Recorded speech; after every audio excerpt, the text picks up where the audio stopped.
Testicular. Testicular.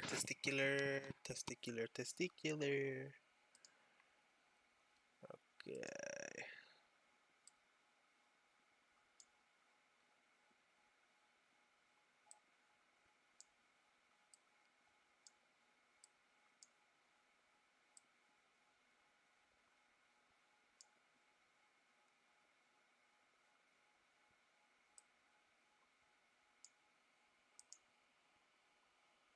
Please support our work at democracynow.org/give. Welcome to Democracy Now!, democracynow.org, the War and Peace Report. I'm Amy Goodman. Calls are mounting to extend the 4-day truce in Gaza, which is now in its final day. Hamas backed the extension Sunday, as have international mediators Egypt, Qatar, and the United States. Israeli Prime Minister Benjamin Netanyahu said he's open to extending the truce by 1 day for every 10 hostages released by Hamas. A total of 58 hostages have been released so far, including citizens of Thailand, the Philippines, and Russia.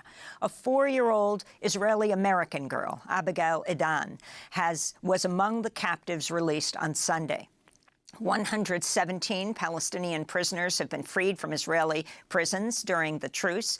Scenes of reunited families and celebrations over the weekend offered a glimpse of hope amidst the temporary lull in fighting.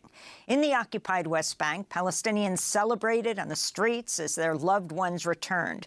This is Hanan Takatka, a mother in Bethlehem whose son was freed Friday. It was an indescribable feeling and happiness when I heard that there was a deal, thank God. In Palestine, our joy is not complete. We are happy that our children are released, but our joy is not complete. First of all, our families, children, and beloved ones in Gaza are full of blood. At the end, we were very happy for our children, but there was a price we paid. There were other children who died. Ahead of the prisoners' release, Israel's far-right National Security Minister Itamar Ben-Gvir banned celebrations in East Jerusalem and ordered police to raid the homes of prisoners' families. Ben-Gvir said, quote, "My instructions are clear. There are to be no expressions of joy," unquote. Some 15,000 Palestinians have been killed since Israel's assault on Gaza began on October 7th, mostly women and children. Researchers say the death rate is unprecedented in this century. The assault has also caused mass displacement and widespread destruction, including to hospitals and other essential infrastructure. Some displaced Gazans said they were barred from re-entering the neighborhoods and homes they fled, barred by Israeli forces. Meanwhile, the Red Crescent said northern Gaza is finally getting an influx of aid thanks to the truce. As the fragile truce held through the weekend, Israeli forces continued deadly attacks on the occupied West Bank, killing at least 8 Palestinians, including 2 children. That's according to local health officials. At least 5 of those deaths came during another raid on the Jenin refugee camp. This is a resident of Jenin. They enter houses and demolish them and damage them. They just inflict destruction. They did not arrest any youth from here. It is just a matter of destruction. 1, 2, 3, Over 200 Palestinians in the occupied West Bank have been killed by Israeli forces or settlers since October 7th. Turned it up. In Testing Vermont number have 2. arrested a white suspect in the shooting of 3 20-year-old students of Palestinian descent Saturday. All 3 survived, though one is said to have suffered much more serious injuries. 2 of the men were wearing keffiyehs, and they were speaking Arabic at the time of the attack.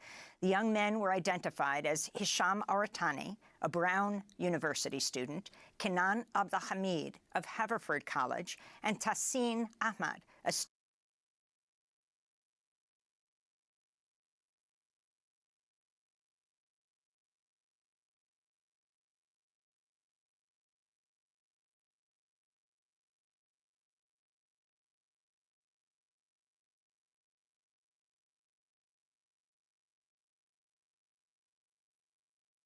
student at Trinity College. Destruction. They did not arrest any youth from here. It is just a matter of destruction. Over 200 Palestinians in the occupied West Bank have been killed by Israeli forces or settlers since October 7th. Oh, that's me. Police in Vermont have arrested a white suspect in the shooting of three 20-year-old students of Palestinian descent Saturday. All three survived, though one is said to have suffered much more serious injuries. Two of the men were wearing keffiyehs, and they were speaking Arabic at the time of the attack. The young men were identified as Hisham Aratani, a Brown University student, Kenan Abdelhamid of Haverford College, and Tassin Ahmad, a student at Trinity College. The families of the victims and advocacy groups urged authorities to investigate the shooting as a hate crime amidst to local health officials. At least 5 of those deaths came during another raid on the Jenin refugee camp. This is a resident of Jenin. They enter houses and demolish them and damage them. They just inflict destruction. They did not arrest any youth from here. It is just a matter of destruction. Over 200 Palestinians in the occupied West Bank have been killed by Israeli forces or settlers since October 7th. Police in Vermont have arrested a white suspect in the shooting of three 20-year-old students of Palestinian descent Saturday. All three survived, though one is said to have suffered much more serious injuries. Two of the men were wearing keffiyehs, and they were speaking Arabic at the time of the attack. The young men were identified as Hisham Aratani, a Brown University student, Kenan Abdelhamid of Haverford College, and Tassin Ahmad, a student at Trinity College. The families of the victims and advocacy groups urged authorities to investigate the shooting as a hate crime amidst a spike in... This isn't the first time this happened. I don't think anybody's killed Jews yet, but this is like the 5th brown person that's been killed. The first ones weren't even from Palestine. Anti-Arab and anti-Muslim attacks in the United States. Some fucking asshole straight up stabbed some kid. Maybe I'll find it here in a little bit, but... Suspect Jason Eaton is being arraigned today. The 3 young men were visiting one of their grandmothers in Burlington, Vermont. They all went to the Ramallah Friends Academy for high school. Meanwhile, the Indian American Muslim Council is calling for authorities to investigate a possible hate crime motive in the November 17th stabbing of 2 Muslim students of Indian origin in Fremont, California. The attacks occurred at a busy shopping and dining area in broad daylight and left cousins Syed Shadan al-Haq and Khalid bin Masood Yafai with critical injuries. The suspect, Miguel Angel Villarreal, has been charged with 1 count of attempted first-degree murder. Here in New York, over 1,000 peaceful protesters held a sit-in Sunday at the entrance to the Manhattan Bridge, halting traffic to downtown Brooklyn. Protesters, led by Jewish Voice for Peace, unfurled banners reading, "Let Gaza live," and "The whole world is watching," as they sat in the roadway chanting, "Up with liberation, down with occupation." Their protests came 3 days after protesters disrupted the Macy's Thanksgiving Day Parade to demand an end to U.S. support for Israel's occupation and bombardment of Gaza. Protesters wore jumps. Here it is. Q&A or a poll? Do I make you Randy, baby? It could be a engaging fucking... Start a Q&A. Maybe a poll.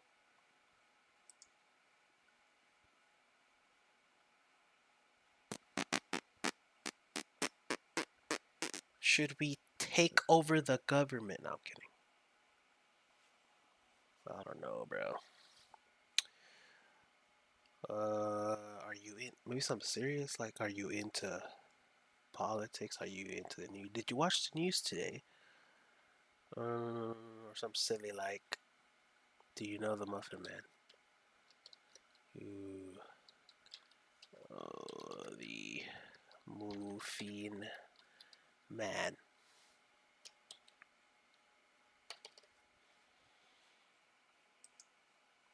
Oh shit. No option. I'll start poll. How do you move that? Musk. Oh. Why was it dark? Do you know the muffin? How do you spell muffin? Suits covered in fake blood and glued themselves to the street, briefly displaying banners reading "Free Palestine" and chanting "Up with liberation." I hope the whole world sees Israel and other countries, other leaders get on their fucking asses, bro. We need China to tell them something. If China and India start saying something, bro, they're Down chopped. with occupation. Their protests came 3 days after protesters disrupted the Macy's Thanksgiving Day parade to demand an end to U.S. support for Israel's occupation and bombardment of Gaza. Protesters wore jumpsuits covered in fake blood and glued themselves to the street, briefly displaying banners reading "Free Palestine" and "Genocide then, genocide now," before police moved in to arrest or detain them. In Seattle, the city council passed a resolution backing a ceasefire, the largest U.S. city to do so. But Seattle City Council member Kshama Sawant, who proposed the resolution, called it watered down after it removed condemnation of the Israeli military, the occupation of Palestine, and U.S. funding for Israel. Elsewhere, tens of thousands of Cubans, led by President Miguel Diaz-Canel, marched Thursday to the U.S. Embassy in Havana, accusing the United States of supporting Israel's genocide against Palestinians in Gaza. There's a fucking Cuban president? How is there a leader in that fucking country? And everything's like, just, it's a lot of wrong things. Beginning with letting U.S. fucking control you. So fucking much. The BBC has been accused of censorship after the network edited calls for a Gaza ceasefire out of its coverage of an awards ceremony. This is BAFTA-winning director Ailey Monroe, who won for her short film A Long Winter, but had her acceptance speech cut from BBC's edited version, posted online. We've got a responsibility to elevate the world's most important stories, and we want to take this opportunity tonight to say that we stand in solidarity with everyone in Palestine. Oh, shit. Meanwhile, Israel has summoned the ambassadors of Belgium and Spain after their countries' leaders spoke at a border crossing between Egypt and Gaza Friday, condemning Israeli attacks against Palestinian civilians. This is Spanish Prime Minister Pedro Sanchez. Pedro Sanchez? Absolutely necessary to establish a lasting humanitarian ceasefire to reverse the catastrophic situation that the people of the street are going through. In New York, the former director of NYU Langone Hospital's Cancer Center has filed a lawsuit after he was fired for sharing racist cartoons of Arab people on social media, as well as several messages against Palestinians, including one questioning the scale of the death toll in Gaza due to Israel's nonstop bombardment. Dr. Benjamin Neal is accusing NYU Langone Health of violating city and state human rights laws. His firing came after NYU Langone first removed a Palestinian medical resident from one of its hospitals.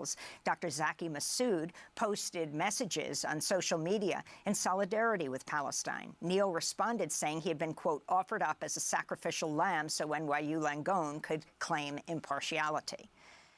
In the Netherlands, the far-right Islamophobic populist Geert Wilders has vowed to become the next Dutch prime minister after his Freedom Party won the most votes in last week's parliamentary election.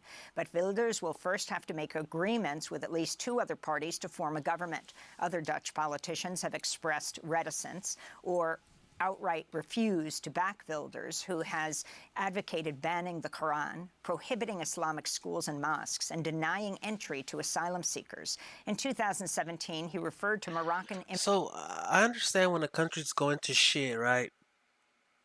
And... hold on, let me... immigrants or Islamophobic, quote, offered up as a sacrificial lamb so NYU Langone could claim impartiality. In the Netherlands, the far-right Islamophobic populist Geert Wilders has vowed to become the next Dutch prime minister after his Freedom Party won the most votes in last week's parliamentary election. But Wilders will first have to make agreements with at least two other parties to form a... Okay, again, I understand when a country's gone to shit, your leaders have failed you, and then that's when they turn really far right. You know, fucking Argentina, cough cough. But what the hell's up with with here, the Netherlands.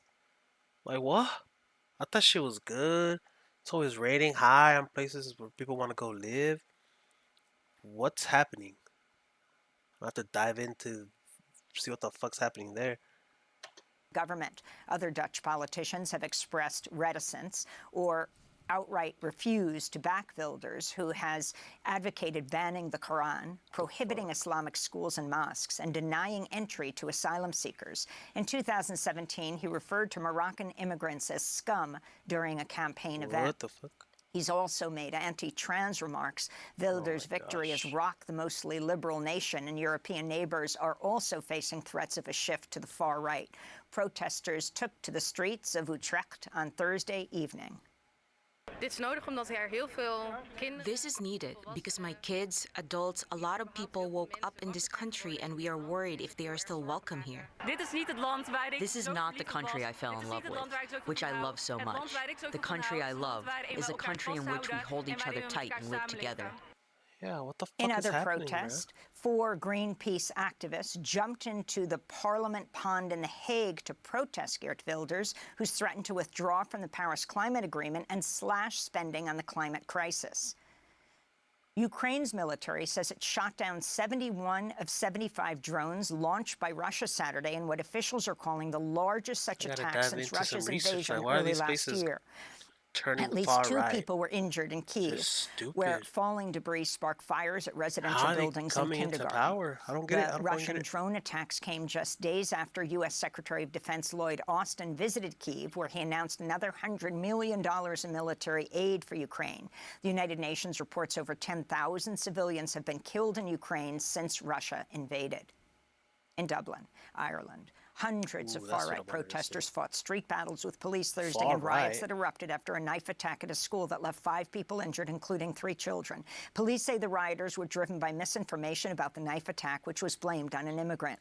The BBC reports the attacker was in fact an Irish citizen who's lived in Ireland for 20 years. Anti-immigration protests erupted in Ireland this year after the government received more than 140,000 immigrants, its highest total in 15 years.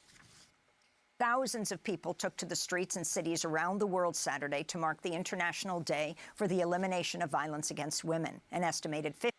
I've never seen so many racist comments under a comment section. I was reading about that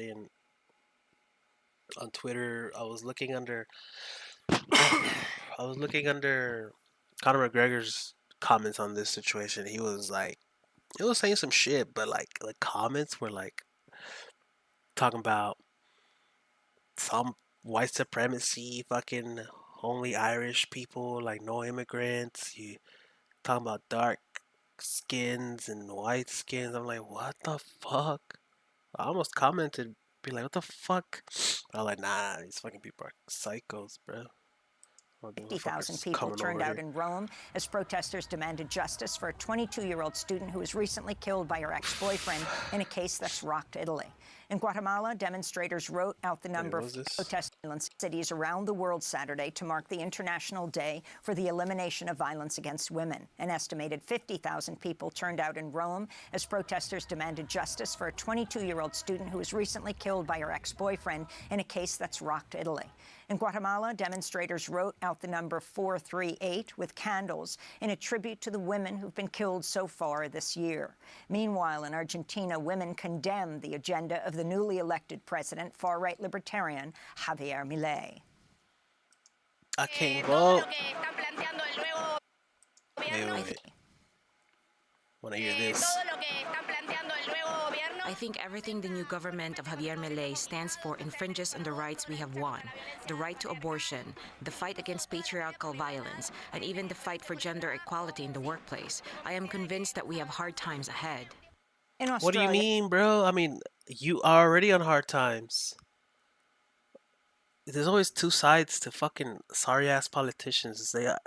They either super far right like this, and they're like, nah, fuck everybody, fuck women, fuck gays, fuck anyone who's not a straight fucking man or white man in any situation. But then they might implement some cool policies as far as their economics and like, I don't know, some other economics and legislations that could actually kind of maybe help a little bit. at least the country as a whole. So that's where you have this battle between like, what the fuck do we do? Police arrested over 100 because there's no good fucking other. There's no good other options. Like, climate activists who took part in a 2-day blockade of the world's largest coal port.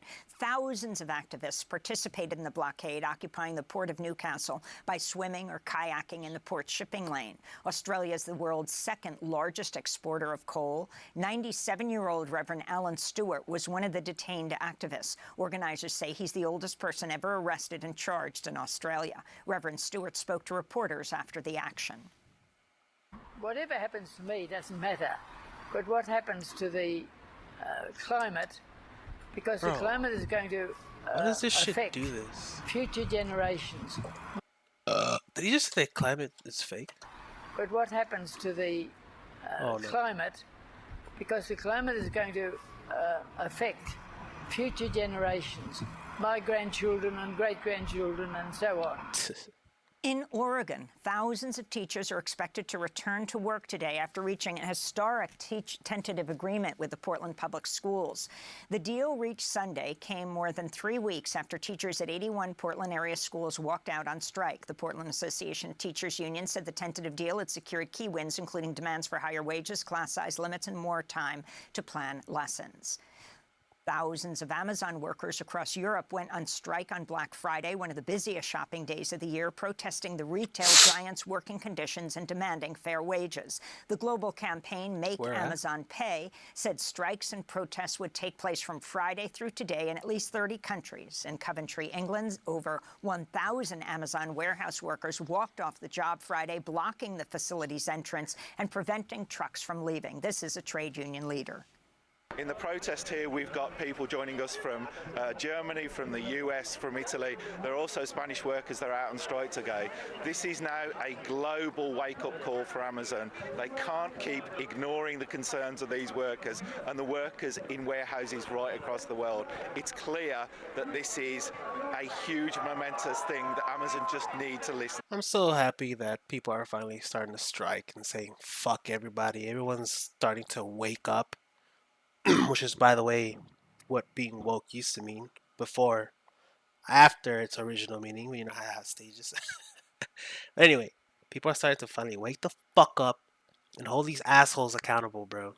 I'm glad it's happening in my lifetime. And Pablo Yoruba Guzman, the visionary former Minister of Information of the Young Lords and longtime print and television reporter, has died of a heart attack. In 1969, Guzman co-founded the New York chapter of the predominantly Puerto Rican radical group, the Young Lords, which fought against police brutality, racism, U.S. imperialism, and militarism. The Young Lords also provided health care, child care, and breakfast to impoverished people, most of them Black and Latino. Pablo Guzman went on to write for publications including The Village Voice and Rolling Stone, and spent nearly 2 decades at the New York station WCBS. His longtime friend, Democracy Now! Co-host Juan Gonzalez, called Guzman the best street reporter on TV. We'll have more on Pablo Guzman tomorrow on Democracy Now! And those are some of the headlines. This is Democracy Now!, democracynow.org, The War and Peace Report. Democracy Now! Is funded by viewers like you. Please give today at democracynow.org/give. Please give today. I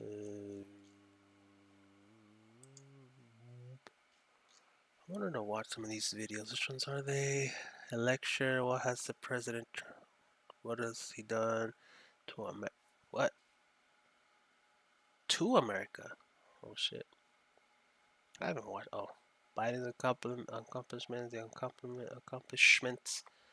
Taylor Daniels, Jose Ventura, 4 years, 6 minutes, 4 years of Trumpism, Donald Trump accomplishments and failures. Let's watch this one. Vetting. I, Donald John Trump, do solemnly swear. Immediate construction of a border wall. Very, very strict ban, and we're going to have extreme vetting. Is he just fucking scribbling? Immediate construction of a border wall. He's playing. Very, very strict. What? Am I tripping? Ban, and we're going to have extreme vetting. Huh?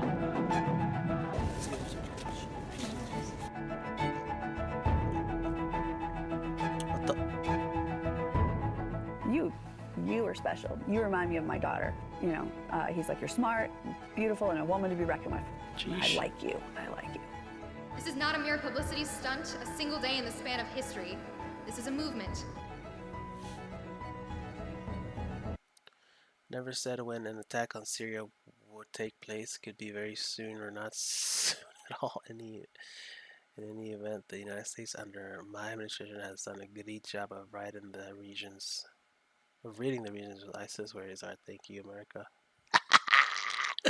Powerful sanctions will go into full effect. If the regime continues its nuclear aspirations, it will have bigger problems than it has ever had before. What the? The shutdown hopefully will not last long.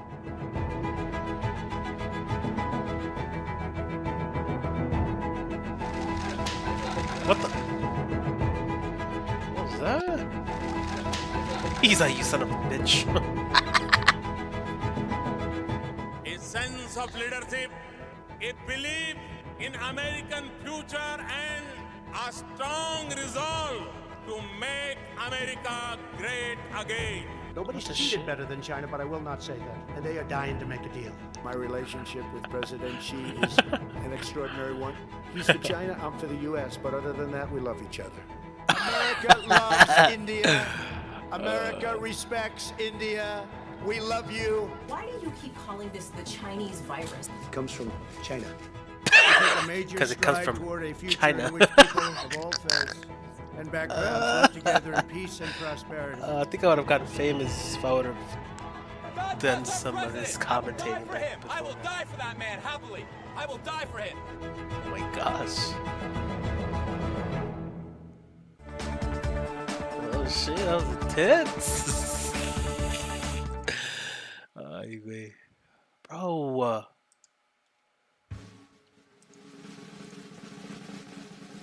The Rugrats fucking intro.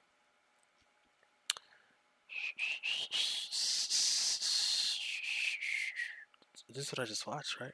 Or was it this? I think it was this.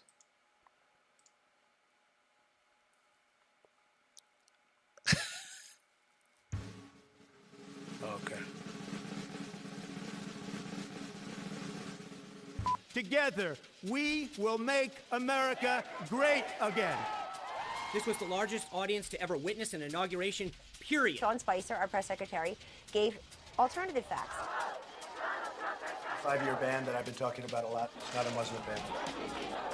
We're now putting it into effect. We have confirmed that FBI... Did he say it's not?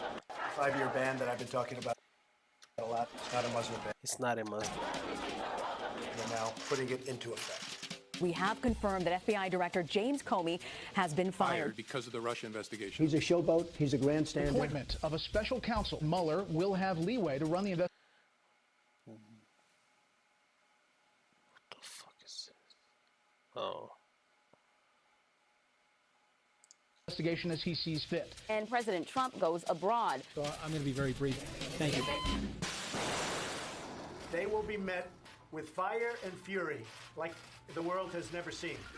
Oh shit. But you also had people that were very fine people on both sides. The president has denied these allegations. Fake news. I watched the news this morning and they were all saying, will he sign it by Christmas? Tax cuts for American families. Happy New Year, everybody. Tax cuts for rich American families. Why are we having all these people? Because they need them, of course. Was it hush money? American dream. Yes. The Embassy of the United States Bro, she's here in Jerusalem. Growing I'll outrage give him that. over how the Trump administration. Donald Trump's greatest accomplishment was fucking his daughter. Badass bitch. Treats illegal migrants. It's horrible and tough. But just remember, a country without borders is not a country at all. And then they go after us for a Russian hoax. It's a witch hunt hoax. The witch hunt. It's a total witch hunt. Do you have these phony witch hunts? I am here because I believe it is my civic duty. This confirmation process has become a national disgrace. Something about when I put this hat on, it made me feel like Superman. To negotiate with you about how we can keep the government open. We're going to keep it open if we have border security. If we don't have border security, we're not going to keep it open. The longest government shutdown in U.S. history continues. The president's former fixer and lawyer said he and Mr. Trump... Bro, it's crazy how I didn't know shit 2019. It seemed like a long time ago, but it was. I don't know shit about politics. I didn't get into politics till like a year ago. A little over a year, but holy shit. Committed crimes together. He is a racist, he is a con man, and he is a cheat. Special counsel Robert Mueller's report on the Russia investigation has just been made available to the American public. No collusion, no obstruction. We decided we would not make a determination as to whether the president committed a crime. We were in Japan for the G20. We came over and I said, hey, I'm over here. I want to call up Chairman Kim. Representative Ilhan Omar. Who's going to hit Bro. Not only Florida, but Georgia. Could have, who's going toward the Gulf. Syria. We're bringing our soldiers back home. That's a big thing. President Trump defending his July phone call with the leader of Ukraine. The call was perfect. There was no quid pro quo. I'm announcing the House of Representatives moving forward with an official impeachment inquiry. Article 1 is adopted. A U.S. airstrike has killed Iran's most important military commander. Qasem Soleimani ending his evil reign of terror forever. This nation is our canvas, and this country is our masterpiece. Impeachment trial of Donald John Trump, President of the United States. Guilty. Not guilty. Not guilty. Guilty. This is what the end result is. The outbreak of a mystery virus in China. We have it totally under control. ER doctors saying we are on the verge of a medical disaster. It will go away, just stay calm. It will probably go away by itself. If we had a vaccine, that would be helpful. Our country wasn't built to be shut down. Across this country, two crises have converged. Protests over the death of George Floyd and the pandemic.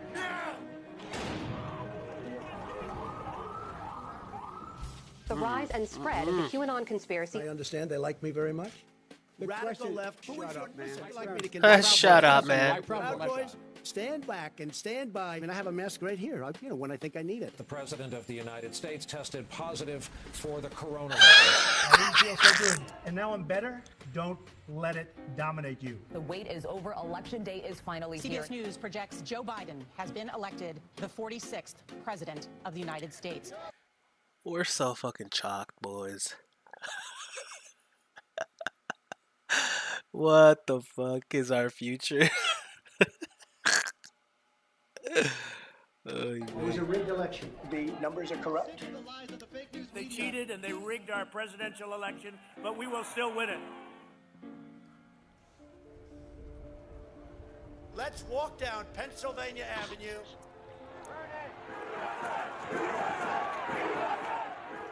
The most significant breach of the Capitol since the War of 1812. Twitter has permanently suspended President Trump's account. The President of the United States incited this insurrection. Take it down! He must go.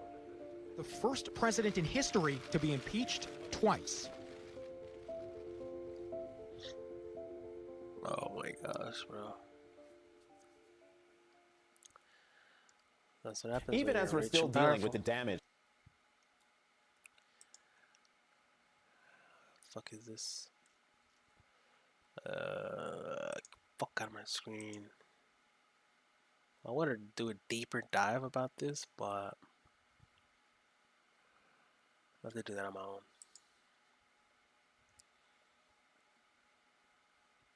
This is a longer one. How much time do we got? We got time, I guess. The 2020 presidential race will forever be remembered as the pandemic election. More than 200,000 Americans are dead, millions unemployed, and America's national debt is more than 100% of GDP. Little surprise that President Trump's handling of the pandemic has been the defining issue of the election. It's also been an election framed by the policies and the personality of a man who's wrecked political norms and undermined institutions. But what's the real legacy of the past 4 years? The Economist US team has been following the twists and turns of Trump's presidency. Here's their analysis.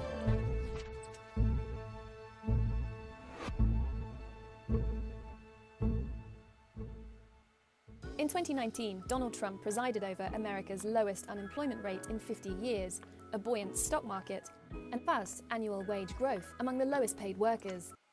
What?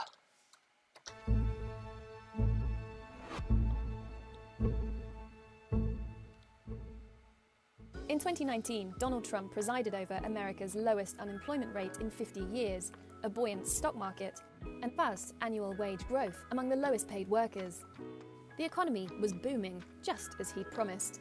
I have made billions of dollars in business making deals. Now I'm going to make our country rich again. Trump's tax cut bill was signed within a year of taking office, cutting corporate tax from 35% to 21%, and decreasing taxes for around 65% of working Americans in 2018, but particularly for the rich. If you look at the tax cuts and what they actually did, they were fairly regressive. I think it's certainly the case that if you inject funds into the economy by cutting taxes, then that's going to give the economy some juice. That had something to do with the economy's health in the run-up to the pandemic. Trump's tax cut splurge helped America's GDP. The economy some juice. That had something to do with the economy's health in the run-up to the pandemic. Trump's tax cut splurge helped America's GDP grow faster than expected compared with the rest of the rich world. It also meant it had a bigger budget deficit going into the COVID-19 crisis. When the pandemic hit, Congress implemented the world's largest fiscal package. The Senate did unanimously approve an historic $2 trillion relief bill. Signed the single biggest economic relief package. At the moment, while the economy is really struggling, there's no sign of inflation. Interest rates are very, very low. There are no signals really out there saying that you need to stop borrowing right now. America's grim experience of COVID-19 triggered a deep recession, but it will still probably be the best performing G7 economy in 2020. What was this video? Oh, this was 3 years ago. Holy shit, I just turned 31. The future does not belong to globalists. The future belongs to patriots. The future belongs to sovereign and independent nations. President Trump promised to put America first, an anti-globalist stance which he wasted no time in implementing, pulling America out of 10 international organizations or treaties. He promised to renegotiate all of America's trade deals. His tactics seemed to be threatening other countries with tariffs and essentially trying to squeeze concessions out of them. The fact is, NAFTA has been a disaster for the United States, a complete and total disaster. His critics said that this is a very, very dangerous strategy because the risk is you toxify politics in the other countries that you're dealing with. And so if you enter a negotiation essentially promising to bully the other side into submission, the risk is it just kind of blows up in your face. Yet, clearly, there were all these deals. He renegotiated a deal with Mexico and Canada and a deal with South Korea. And then there's China. Starting in 2018, America waged a trade war with China. The average tariff rate on goods traveling between America and China has since more than tripled. Trump came in promising to, in some ways, reset the relationship with China. When it comes to trade, he has managed to do that. We can disagree about whether all of it is in a good way, but he's reset it. The two countries agreed the first phase of a trade deal in January 2020, which included an agreement from China to lift some trade barriers and to buy certain American products. But right now, it doesn't look like China will meet those commitments. The other thing, there are still tariffs on hundreds of billions of dollars worth of Chinese exports to America. And looking ahead, I think those will be quite difficult to roll back entirely. The US-China relationship has been changed, and in a way that is not going to be very easy to reverse, certainly not politically.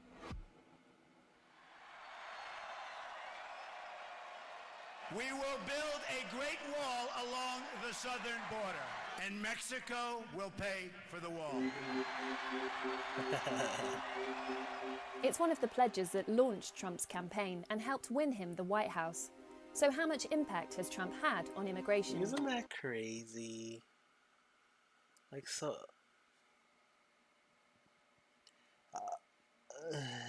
I was gonna say, like, I don't know, like, are people just... No matter who's the leader, people are always gonna be racist or... like, they're just not gonna want other people of color coming into the country. Because, like, how the fuck is it that that's what won him the election? That many people don't fucking want us here? Like, I don't get it. What do you mean you don't want us here? What the fuck did we do? You know what I mean? And so Mexico has not paid for the wall, and he has not built much new wall. But the only thing I can think of is that he just straight up, because of all the lies he said, and he just, his followers are stupid people. Let's be honest, they're dumb. They don't read anything. They don't know what's going on. Some fucking white guy up on a fucking mic said, "Hey, Mexico's bringing rapists, murderers. That's who's coming into this country. We better build the wall, cause you're next." And they're like, "Oh, he's right. Oh." The wall on the southern border is real, and he has taken funds from the Defense Department to pay for it. He has also changed the asylum system. He has made it much harder for people fleeing persecution to claim asylum at the southern border. I think last year, for the first time, Canada overtook the United States as the country that settles the most refugees. Trump's administration slashed the number of refugee admissions from 108,000 by the end of 2016 to 24,000 by the end of 2019. Under Trump, the number of migrants in detention centres has increased. The tone and intention of his policies has been clear and unwavering. Children and adults are seen huddled together in the building that's divided up into chain-link fencing that looks like a cage. It was a statement that immigration was something that was not desirable, and that has been the main focus of his presidency. Many of the policies that grabbed the headlines were enacted by executive orders signed by the president without needing to be passed through Congress.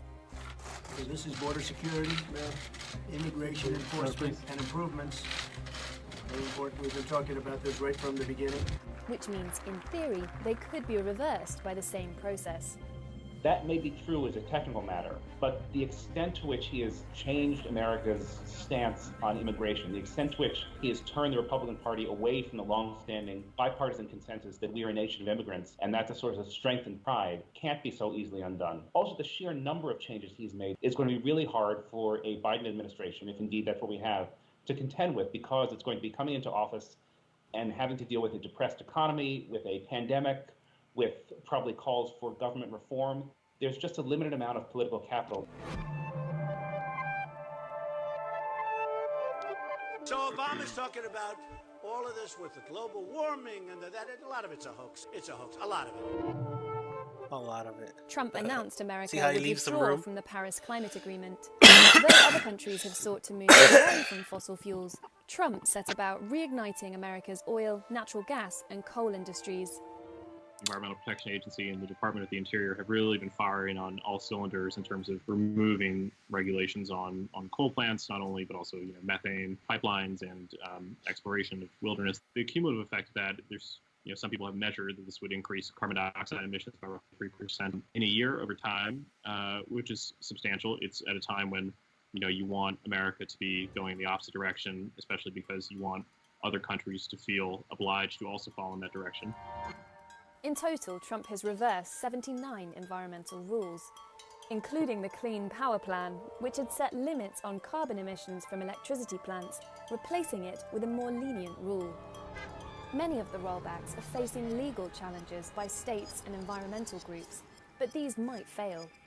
The thing that's tricky about this, if Trump were to be elected and litigation continues, then there's a chance that some of Trump's changes would become permanent, and perhaps more damaging than that, the Supreme Court could rule to limit the EPA's authority to regulate greenhouse gas emissions. So the Environmental Protection Agency, which serves under the president, would be limited under all future presidents, even a Democratic one, from having really bold environmental regulations. You know, when I got in, we had over 100 federal judges that weren't appointed. It was like a big, beautiful present to all of us. Trump has appointed 217 federal judges, including 161 to district courts, 53 to courts of appeal, and 3 to the Supreme Court. It is my honor to nominate Amy Coney Barrett. In all, Trump has appointed more than a quarter of the judiciary. He's moved faster than any president in their first term for 40 years. The appointment or elevation of so many conservative judges is already reshaping American law. Many will sit for life, so the impact, not least in limiting the scale and scope of government legislation, could be felt for decades to come. Probably most pronounced are going to be at the Supreme Court.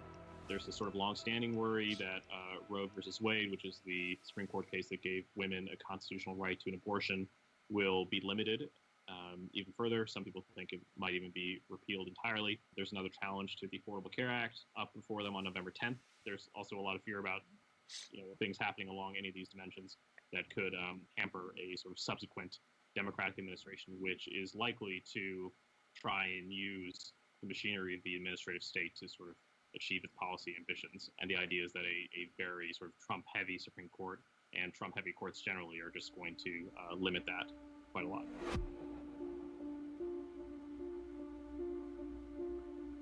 Perhaps Trump's most enduring legacy will go far beyond policy. You report fake news. You are the enemy of the people. 4 years of lies and bullying have inflamed political discourse in America. Partisanship and polarization have been increasing for many decades before Trump came onto the scene. You can say that Trump is sort of a symptom of that polarization, but that he's also accelerated it in some ways. Obama was seen as hugely divisive. Trump is seen as divisive. The difference is Barack Obama made conscious efforts to reach out to people who disagreed with him. Donald Trump has not done that. And so even to the extent that every president is divisive, he has reveled in the divisiveness in a way that past presidents have not. I'd like to punch him in the face, I'll tell you. So if you look at sort of measures of how Republicans feel about Democrats and Democrats feel about Republicans, you look at whether people talk about the other party as evil or immoral, or all these sorts of kind of extreme measures, they all go up during the Trump administration. A recent survey found that 1 in 5 Americans believed violence could be justified to some extent if the other party wins the impending election. But America isn't just fractured along political lines. And you see that the Republican parties increasingly become a party of white identity. If you identify as having racially conservative views on African Americans, you're much more likely to become a Republican now than ever before. Trump has just accelerated the polarization along these identity lines. And even if he loses, it will still be the case. If he wins, obviously, we have another 4 years to assess his legacy. If he loses, I think that he exposed and invigorated a part of American culture that some had ignored in the past. And I don't think that that's going away. I'm Samir Keynes, The Economist's Trade and Globalization Editor. You can follow our coverage of the 2020 election and what happens next by clicking on the link opposite. Thanks for watching. Oh shit, that was before he lost. Oh shit. That was an interesting video. Interesting. Oh, my sleepy man. Alright. Let's go to this guy. Little good news, though. Let's finish with this. Ron Klain, the outgoing chief of staff of the White House, gave a speech, and it made this. It's a video of him giving a list of accomplishments of this White House, of this administration, and it is, when you hear it all at one time, it really does bring into focus all of the things that have gotten done, even with a Joe Manchin and a Kyrsten Sinema standing in the way of some of the real big progress things we could have gotten done. Watch Ron Klain. You've heard me say this before, but I never tire of saying it. Together, we passed the largest economic plan, the most significant one since FDR, while managing the largest land war in Europe since Truman. We passed the biggest infrastructure bill since Ike, passed more judges than any first-year president than JFK, and the second largest health care bill since LBJ, the most significant gun control bill since Bill Clinton was president, and the largest climate bill passed by any country at any time, anywhere on planet Earth, all while managing the worst public health crisis any president has faced since Woodrow Wilson, with the narrowest majority in Congress of any new Democratic president in 100 years. And people still ask or think that this guy was the worst president ever. Like, I mean, just fucking read, bro. Just get off of fucking Pornhub and Google it. Like, it's not that hard.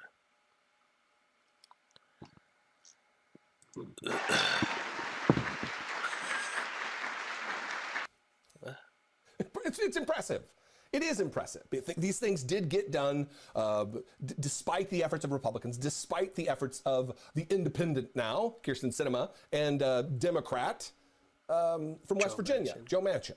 He's a little out of breath there. There's so many things to mention in so little time. He seemed out of breath. It reminds me of that scene from Liar, Liar when Jim Carrey, his character, gets pulled over by the cop, and then the cop just asks, do you know how fast you were going, or do you know why I pulled you over? You know why I pulled you over? You were following me. Why don't we just take it from the top? Here goes. I sped. I followed too closely. I ran a stop sign. I almost hit a Chevy. I sped some more. I failed to yield at a crosswalk. I changed lanes in the intersection. I changed lanes without signaling while running a red light and speeding. Is that all? No. I have unpaid parking tickets.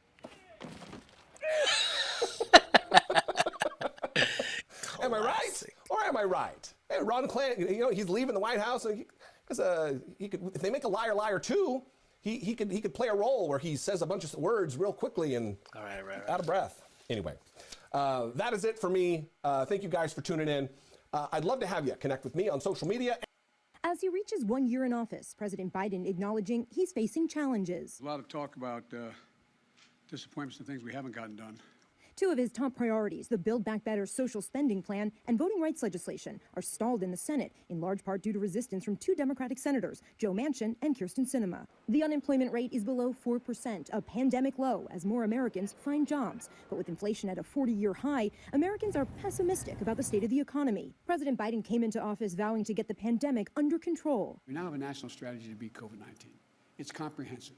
It's based on science, not politics. Nearly 63% of eligible Americans are now fully vaccinated, but the Supreme Court this month blocked the Biden administration from requiring large businesses to mandate their workers get the vaccine or test weekly. With the U.S. now facing a surge in COVID-19 cases due to the highly transmissible Omicron variant, polls show Americans are growing increasingly. Listen, I'm nobody, just an average dude. But here's how I would have handled that COVID stuff. I wouldn't have put,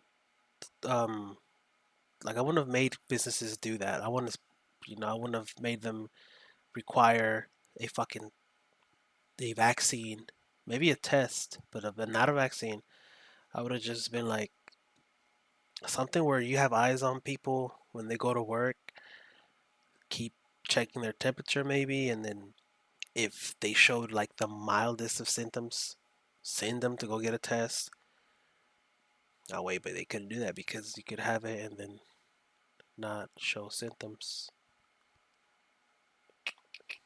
I don't know. It's tough. Weary of the pandemic. Still, the president says the U.S. has the tools to fight and beat the virus. We're very different today than we were a year ago, even though we still have problems. In his first year in office, President Biden did deliver on several key campaign promises. He signed into law the American Rescue Plan, a nearly $2 trillion COVID stimulus bill. After months of negotiations, the $1.2 trillion bipartisan infrastructure bill became law. I don't think it's an exaggeration to suggest that we took a monumental step forward as a nation. The president traveled twice overseas, pledging at every stop that under his leadership, America is back. He quickly moved to put the U.S. back into the Paris Climate Agreement and the World Health Organization. He withdrew American troops from Afghanistan before the 20th anniversary of September 11th. But in that process, a terror attack at the Kabul airport killed 13 American service members. The big foreign policy challenge now for the Biden administration, Russia's military buildup on the border of Ukraine. The U.S. threatening severe consequences, including crippling economic sanctions if President Vladimir Putin invades Ukraine. With the midterm elections coming up in November, time is running out for President Biden and his team to check more big-ticket items off their to-do list. Our effort is to do hard things, try hard things, and keep at it. Karen Travers, ABC News, the White House. Hi, everyone. George Stephanopoulos here. Thanks for checking out the ABC News YouTube channel. Oh, this is I thought it was Today, the Today Show or some shit like that. With all this as a backdrop, tonight President Biden will give the State of the Union address. Sources inside the White House say parts of that speech that addressed China are being edited after the shooting down of that Chinese surveillance balloon. Overall, the White House says the president wants to remind Americans of the progress that has been made since he took office, especially on the economy. The president is expected to call on Congress to pass legislation on his tax plan for billionaires, as well as a universal cap for insulin prices and police. Washington Examiner. What is it? State of the Union. Police reform to take center. No, not that fucker. For universal insulin, no monitor revive plan for billionaire tax and State of the Union. Reform. Let's bring in the CEO of the Messina Group, Jim Messina. He served as White House Deputy Chief of Staff to What President the Obama fuck? and ran his 2012 re-election campaign. Also with us, founder of the conservative website The Bulwark, Charlie Sykes. And Jim, first question in terms of the president and messaging tonight, in terms of his accomplishments, what does he need to do to really take ownership of the past 2 years? He needs to explain what he's done. 6 in 10 Americans don't know. That's not surprising. It's exactly what we went through on the Obama re-elect. He's got to start to set the... I think it's more. Take ownership of the past 2 years. Hold on. God damn, I gotta pee. Where the fuck is my shit? So annoying.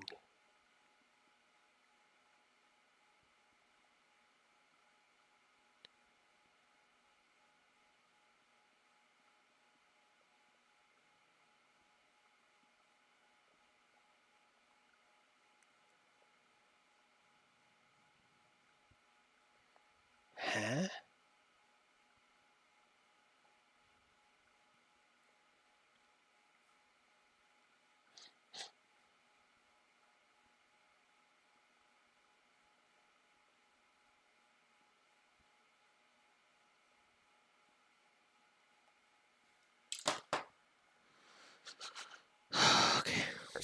He needs to explain what he's done. 6 in 10 Americans don't know. That's not surprising. It's exactly what we went through on the Obama re-elect. He's got to start to set the stage. You know, the bully pulpit of the president doesn't really exist anymore. He just has a couple of very big opportunities. This is the biggest one he's going to have. This is one time where the voters actually look in and say, okay, what's my president doing? What is he going to do to make my life better? Tonight's an absolute crucial beginning of that conversation with the American voter. So, Joe, yes, and also voters will hear this a huge response from Republicans all over the internet. Many of them have podcasts of their own in leadership in the Senate.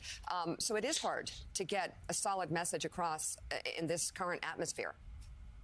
He's got the bully pulpit. I mean, to quote the line from the Michael Wolff book, the headline, "Television is the new television."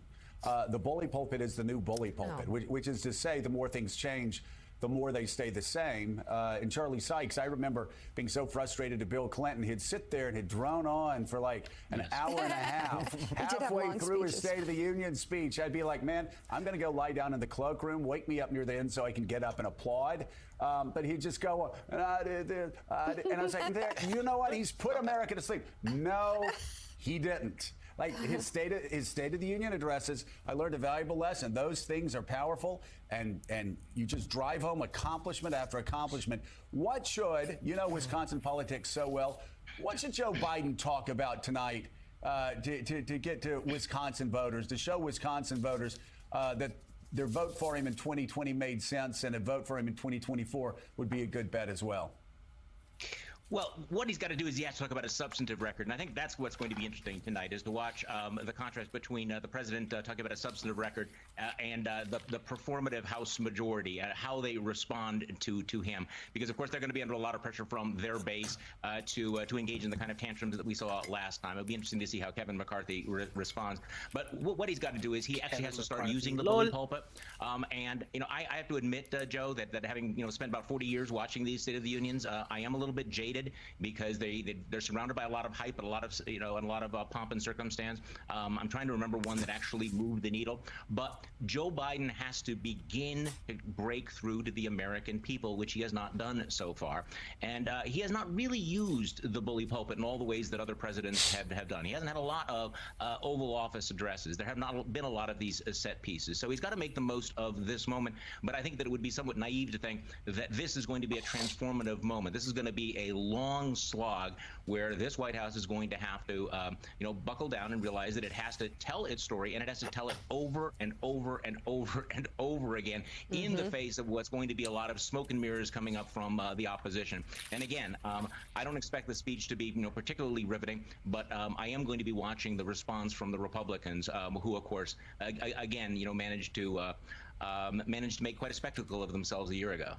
And Donald Trump has promised a video at the end of this, too. We'll watch for that. Jonathan Lemire, we know that talking to the White House these last several months in particular, but really the last couple of years, some of the frustration they feel about not having their accomplishments acknowledged or recognized. You look at that poll from the Washington Post, 62% of Americans feel that President Biden has accomplished very little, not very much, whatever the term was. The wrong track number in the Monmouth poll yesterday was at 73%. They say we came in during a pandemic.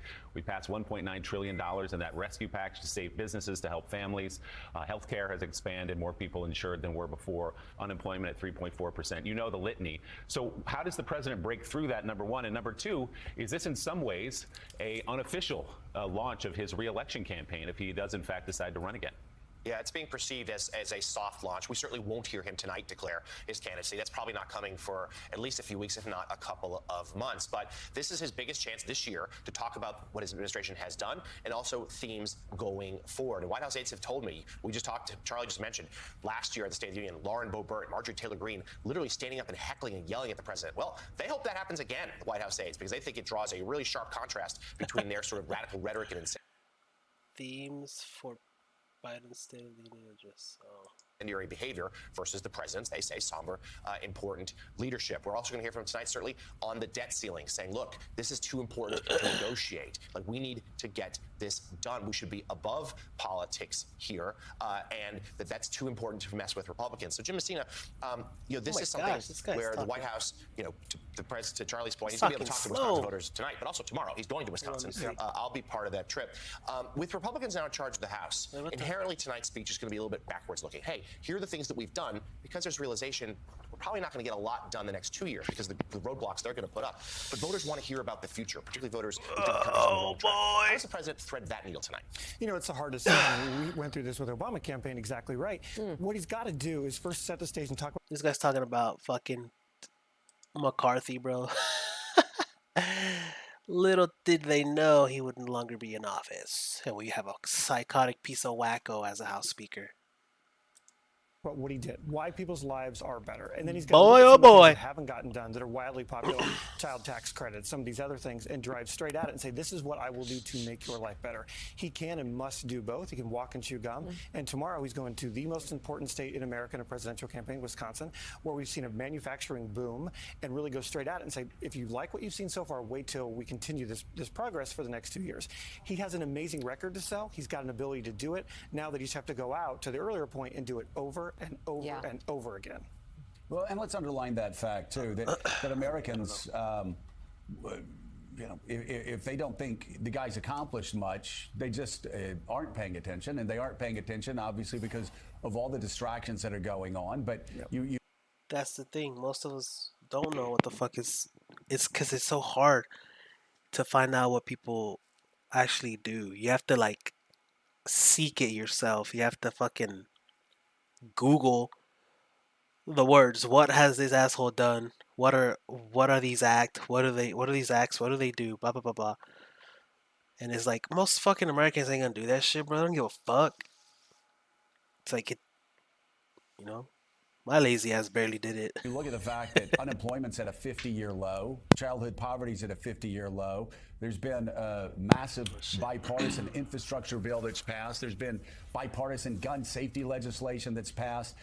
One thing after another over the past couple of years. We've talked about it a good bit, Jim. So my question is, if you're writing the president's speech, Are you more concerned in repeating those things? I know you say you can do both, but what's your emphasis? Repeating those two things or actually daring to go in to the Republican House That guy looks... and just marking the...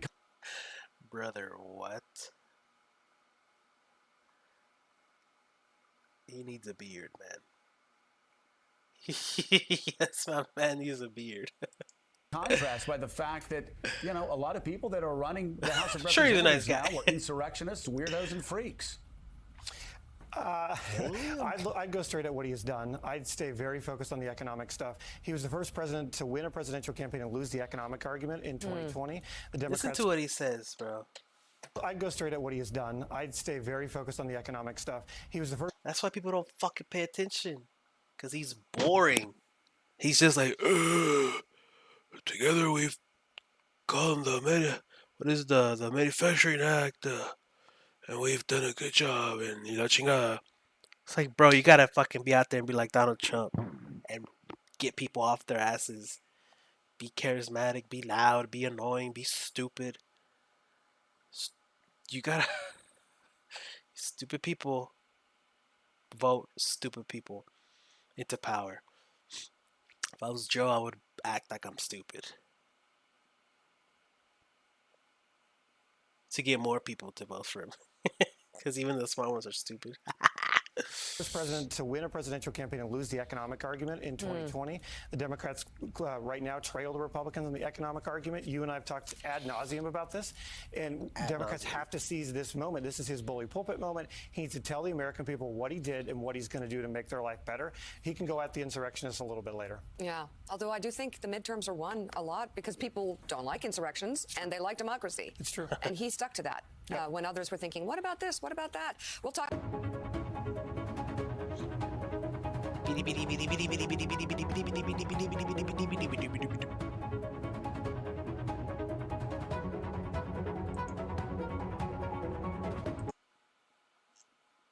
Okay.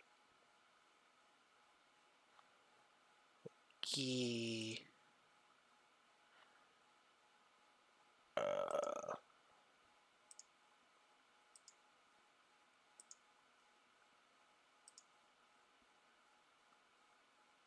I want to actually watch that, but hold up. I think Image from Donald Trump's president.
A new report gives a stark preview of what a second Trump term could look like and just how dangerous it could be. According to the New York Times, Team Trump would seek to bring independent agencies like the FCC under direct presidential control, refuse to spend congressional funds on programs he doesn't like, and remove protections for federal workers so they could more easily be replaced if they oppose Trump's agenda. Joining me now to discuss, Michael Beschloss. He's a presidential historian as well as the author of Presidents of War. Michael, thank you very much as always for coming to the Sunday show. Your reaction to that New York Times report in general, and then we can jump into the specifics. My reaction, Jonathan, is that this is something that we have never seen before ever in American history. This is a presidential candidate, Donald Trump, who's actually telling us outright. The amazing thing is that he's actually saying it is, you elect me to another term, I will institute, basically, this is not his language, this is my language, I will institute a presidential dictatorship. The whole intention of the founders, 1787, as you know, Jonathan, great alum of Carleton College, they said they wanted a president who would be elected and be like George Washington, know that the American tradition is restraint. You know, you don't abuse power. What Donald Trump is talking about is something that is out of the playbook of dictatorships of Europe. In his case, in the American case, abusing the FBI, abusing the Justice Department, abusing our intelligence agencies, abusing the military, and using them against our own people.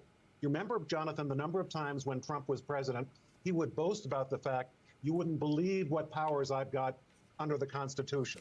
Some of them are emergency powers so great that I don't even talk about them. Well, he's absolutely right. If you've got a president who's reckless, he can do those things. Donald Trump, we now know, at times during his presidency, contemplated using martial law against the American people. All I'm saying, remember what Barack Obama said. When true democracy goes away, people start getting really hurt. You know, what does it say, Michael, that given everything you just said and what the New York Times reports, that Donald Trump has significant support among the American people? Should we take from that the American people would be fine with junking American democracy as we have always known it for that presidential dictatorship you were just talking about? I would like to think, and I do think, Jonathan, that the vast majority of Americans hate the idea of presidential dictatorship. They love democracy if they understand what is at stake here. And so what we have to make this clear is that given what Donald Trump is actually telling us, and God knows what's in his mind that he's not telling us, you know, this is going to be something that reminds us of totalitarian systems in Europe and Asia and elsewhere, Latin America, not something that we've seen in American history. So all I'm saying is, you know, he's not only telling us, but I would also ask the question, why is he telling us this now? And if you look at the history of dictatorship, one reason that people like Adolf Hitler and Benito Mussolini and others, and I'm not saying that Trump is those things, but I am saying that there are certain elements of their playbooks that he is borrowing. They made it very clear, you know, you bring them to power, they're going to maximize their power. It's to scare opponents. It's to scare people into thinking that maybe if they come to power, they might be sent to jail or their rights might be suppressed, especially minority groups in society. This is something that really is less out of American history, but out of the history of world dictatorship. Yeah, and as someone who is black and an out gay married man, you know, the prospects of what you're talking about are terrifying. One more question on this point. Gay? You know, I keep telling people, particularly Democrats, to be careful what you wish for in terms of having Donald Trump as the Republican opponent. Because even though President Biden got the most popular votes of any person who's ever run for president, Donald Trump, despite jailing babies at the border, saying that white nationalists were, you know, very fine people, despite all the stuff he did, got 12 million more votes in 2020 than he did in 2016. Totally right. Expand on that. Well, and also just to, you know, show everyone what we're facing here, the statisticians say that if about 44,000 votes were changed in certain states in 2020, we would now be living under Donald Trump as president and presumably a presidential dictatorship. That's what's at stake. And remember these third parties. For instance, in 1976, there was a third party candidate, Eugene McCarthy, who was on the ballot in New York State. Jimmy Carter, the Democratic candidate, his people finally got McCarthy off the ballot. Had McCarthy been on the ballot in New York State and continued to pull a fraction of the vote, there's a very good chance Gerald Ford would have won, just because of the presence of a third-party candidate in one state. That has happened all sorts of times in American history. 2000, 1968, other times. Wait, so this all I'm is kind saying of juicy, but I gotta listen to this. Someone's here.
is you've got one candidate who says, I want to. Despite jailing babies at the border, saying that white nationalists were, very fine people, despite all the stuff he did, got 12 million more votes in 2020 than he did in 2016. How? Totally right. Expand on that. Well, and also just to show everyone what we're facing here, the statisticians say that if about 44,000 votes were changed in certain states in 2020, we would now be living under Donald Trump as president and presumably a presidential dictatorship. That's what's at stake. And remember these third parties. For instance, in 1976, there was a third-party candidate, Eugene McCarthy, who was on the ballot in New York State. Jimmy Carter, the Democratic candidate, his people finally got McCarthy off the ballot. Had McCarthy been on the ballot in New York State and continued to pull a fraction of the vote, there's a very good chance Gerald Ford would have won, just because of the presence of a third-party candidate in one state. That has happened all sorts of times in American history. 2000, 1968, other times. So all I'm saying is you've got one candidate who says, I want to be a dictator, and remember these third-party candidates who might very well help him get elected. Michael Beschloss, as always, thank you very much for coming to the Sunday Show. Thank you, Jonathan. Be well. 4 months ago.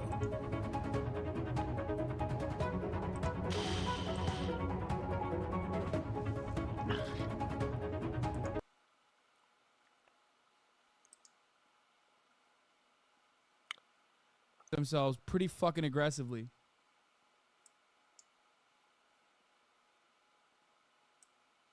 You know? What happened? Some real underdog hours, in my opinion. The Houthis actually attacked this exact ship in 2016 with anti-ship cruise missiles. USS Mason fired 3 missiles to defend from Yemen cruise missiles attack. Correction. In previous posts, this was used used the incorrect name for one of the U.S. missiles using the engagement on Sunday. The missile is the Evolved Sea Sparrow missile, not the Enhanced Sea Sparrow missile. Oh, I hate it when they get that wrong.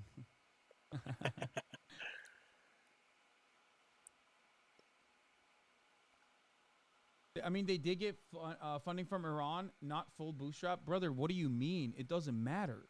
Yeah, of course, they got a backer in the field, certainly. Okay, but think about it: 250,000 dead minimum. Okay, by conservative estimates, they are literally under full blockade. They're starving. They're dying. There's a relentless bombing campaign happening with American weapons. Okay, they're fucking lasering school buses and shit with our weapons, and they go 1 year out from that. They go from that to being like, we step on the American and Israeli flag. We shit on you. Okay, we shit on you. We will fight you tooth and nail. Don't matter. It's crazy.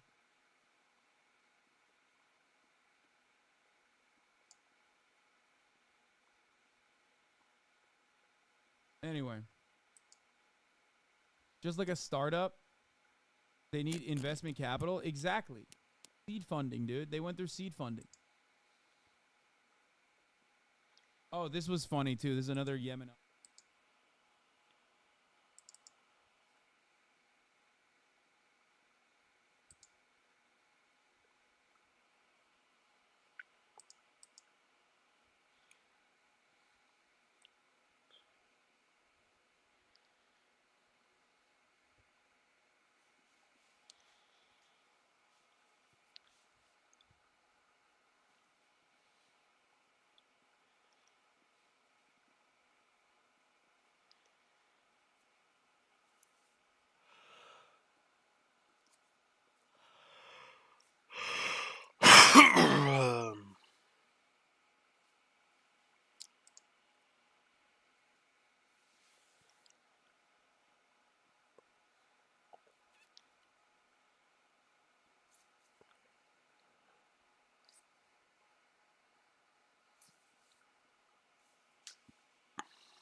New keyboard, boys.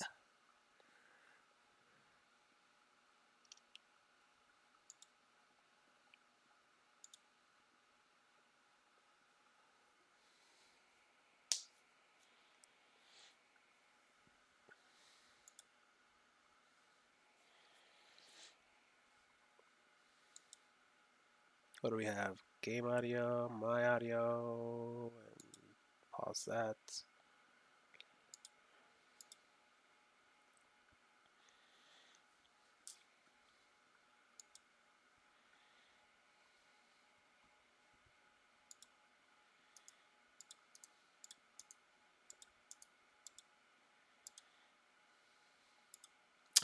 Oh, fucking shit is annoying, bro.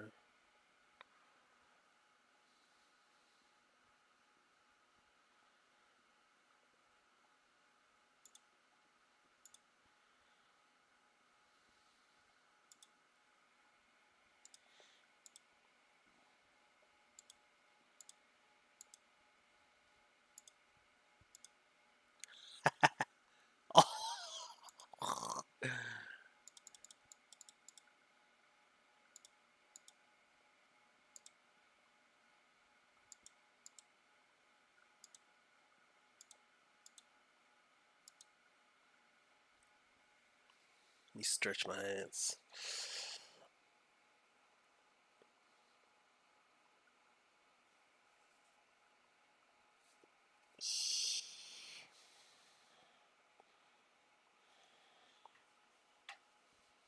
Damn, that's some jams.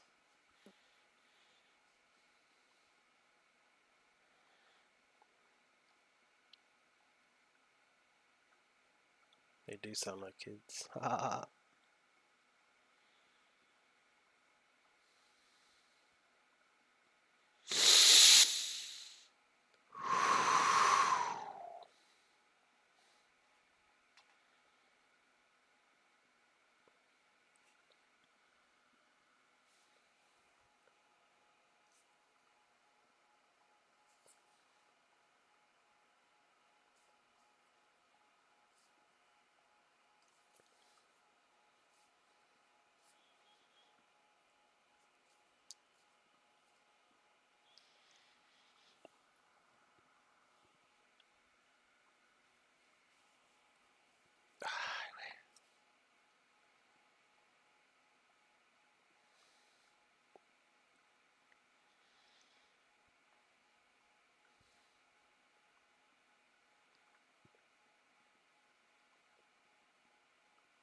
Uh,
let's go. Oh no, I'm excited to play. Actually, wait 5 minutes. Am I right? All right. Let's see. How do I?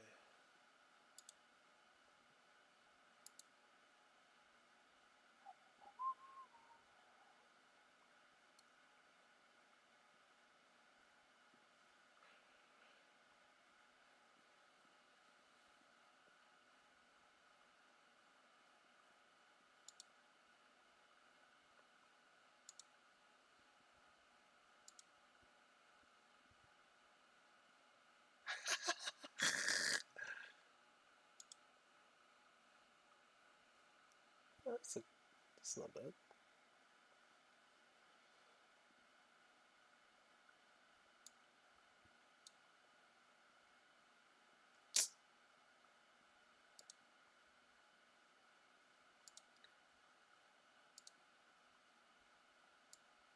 Dude.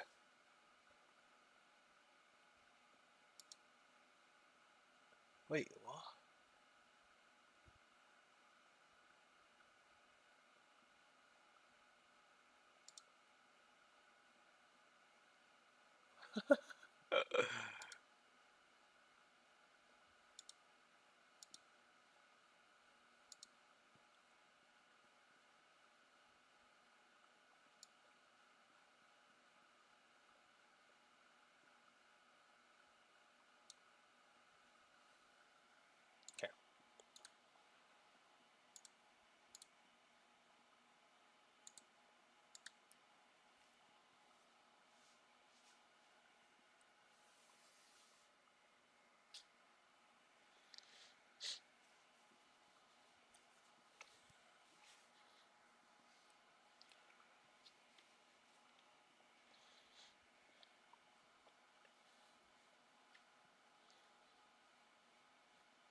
Ooh, what the fuck was that?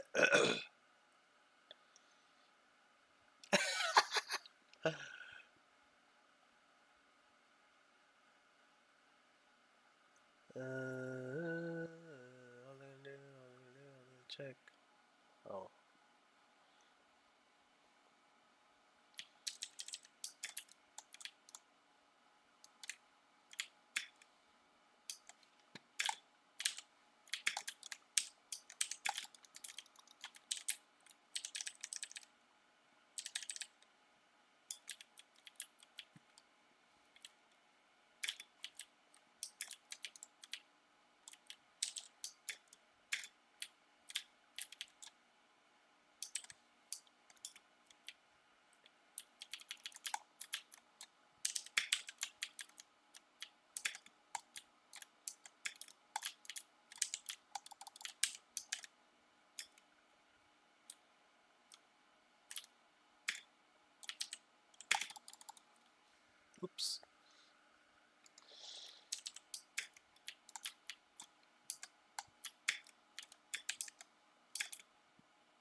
What the?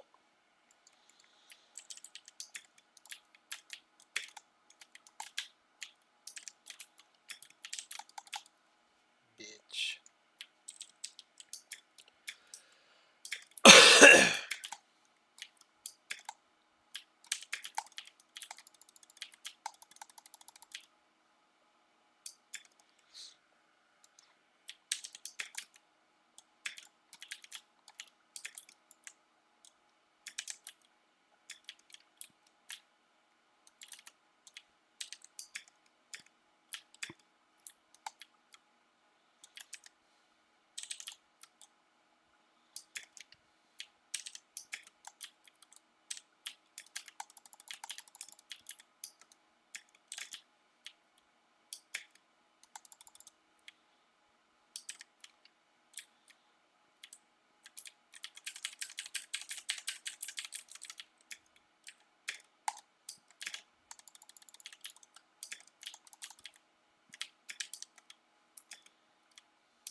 Why does this look like shit, bro? What the fuck?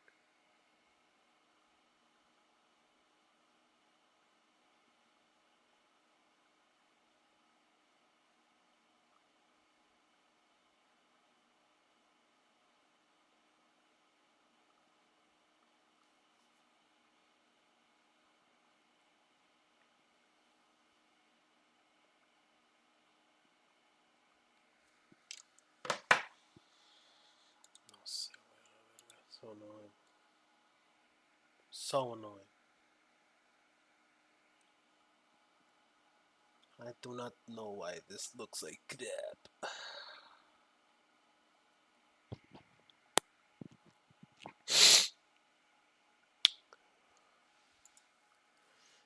What do we need to level up? This bitch? Oh my gosh. Can I at least get an optic? Let's go.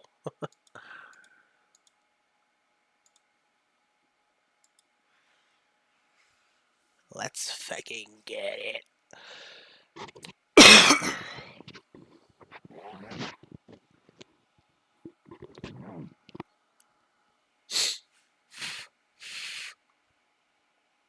More women and shit.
Can we hear this? Keyboard makes sexy sounds.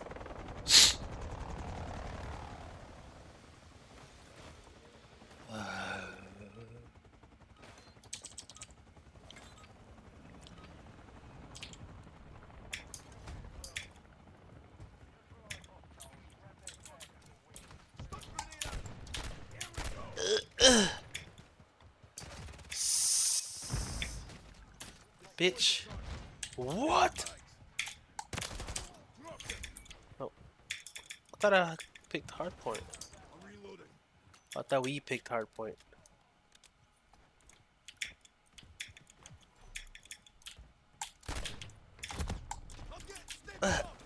This is gonna fucking suck. Oh! What the?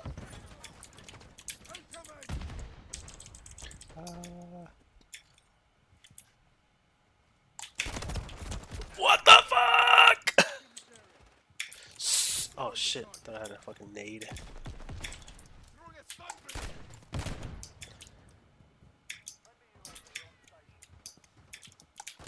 Come on! They're still there. Bitch ass motherfuckers.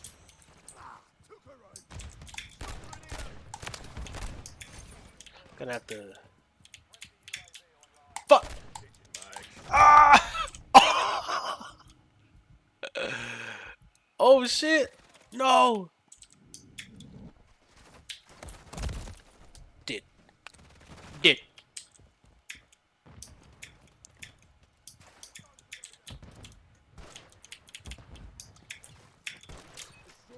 Oh!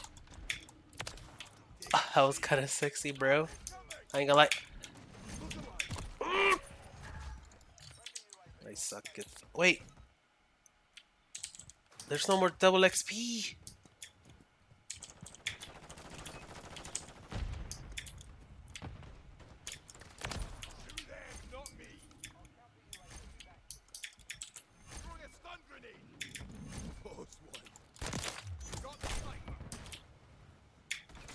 No, man.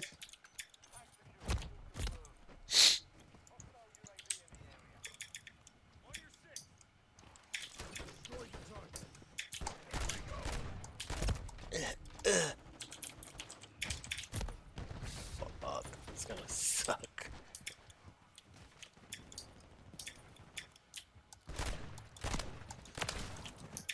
I'm gonna have to aim like my life depends on it.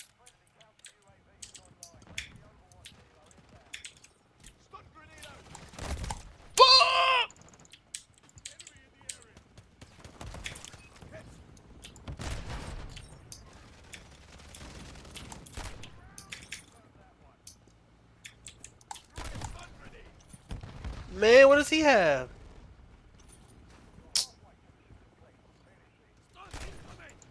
He has aim assist, that's what he has.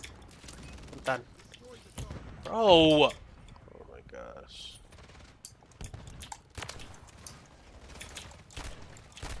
This guy's taking all the kills, bro. Fuck him.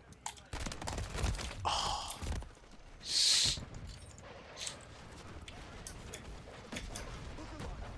Oh, I thought I was spared. Give me my motherfucking pistol back.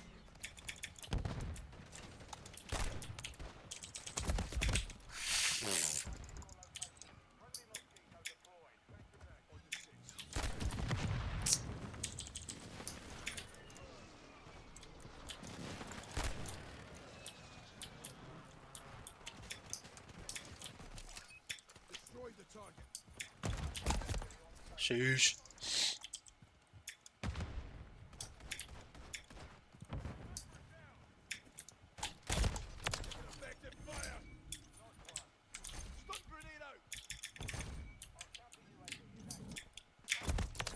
Oh.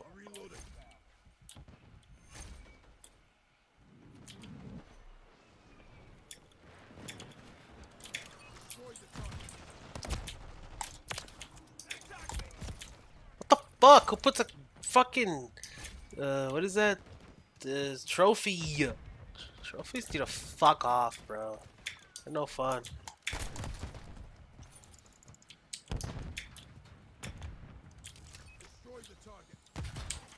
Bro, where is this shit? Where is it? Where? Oh, wait.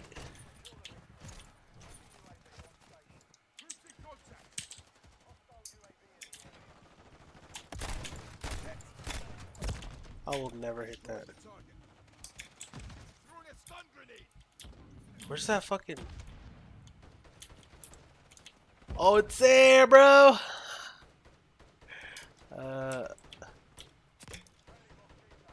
You see it? Oh shit. What is it? Shift. Okay.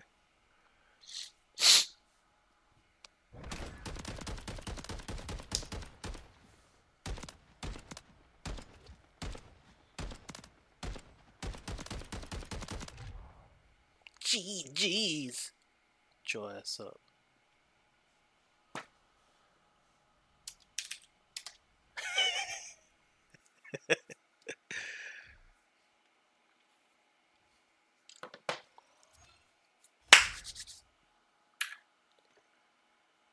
No. Oh wait. Forgot a little bit more. Let me make sure we pop. An hour and 30 minutes. Fuck it. Fuck it. Fuck it. Fuck it. Fuck it. Fuck it. No. Wait. What? Customize.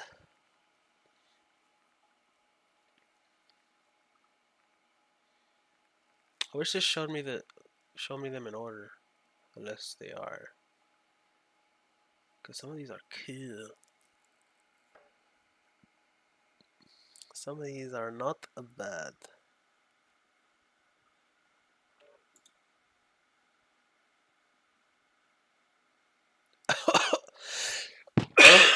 Gross.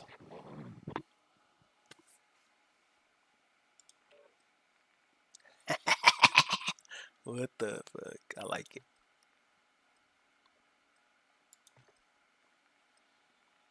I had that one earlier.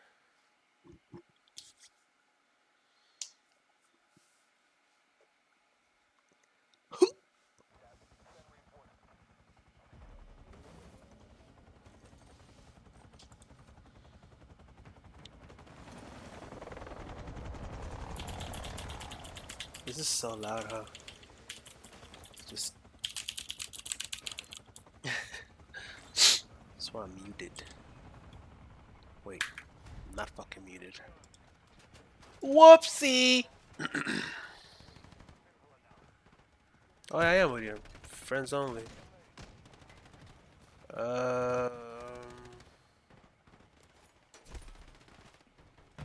Wait, how does this work?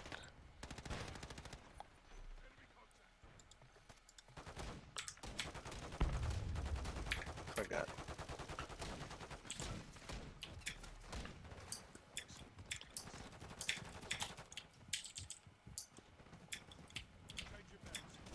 Bro, give it to me.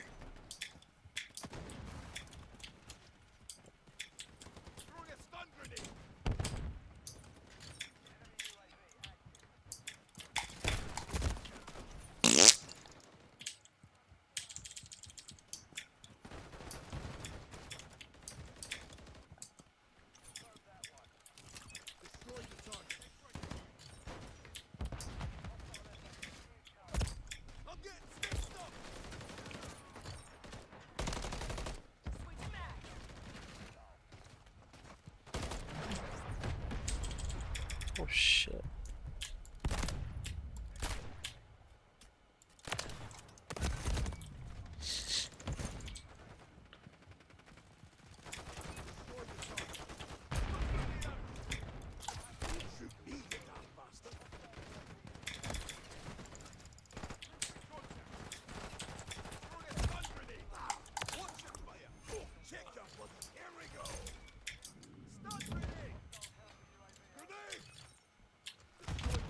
What?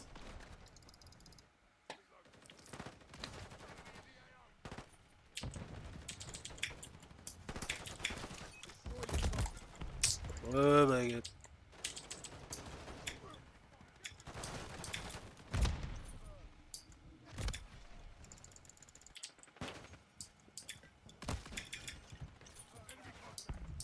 Who was that?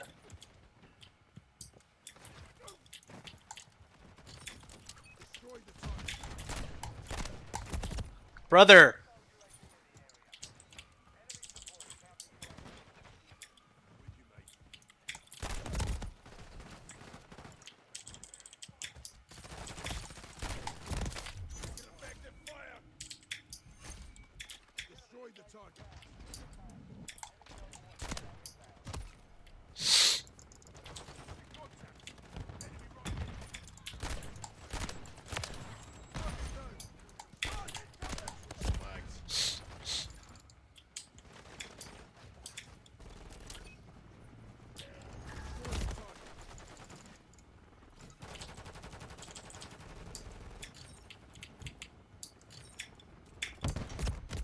Dude!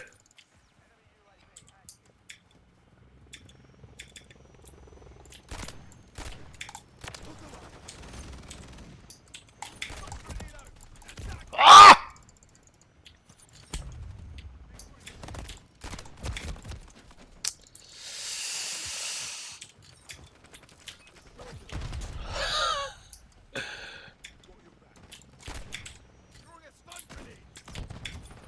Motherfucker!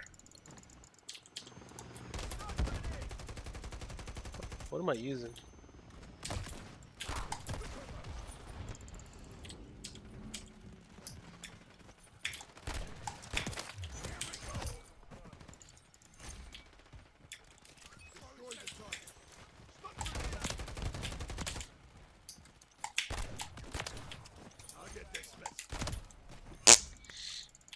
Maybe I should get another Sate.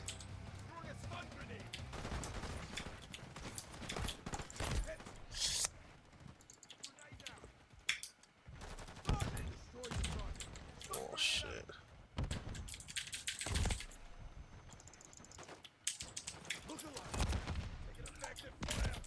brother.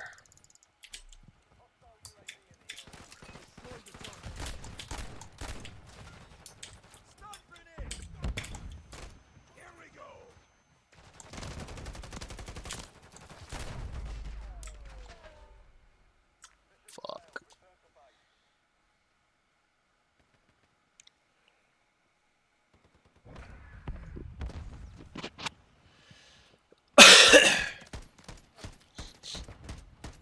This guy was a fucking sweat, bruh. More than me.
What?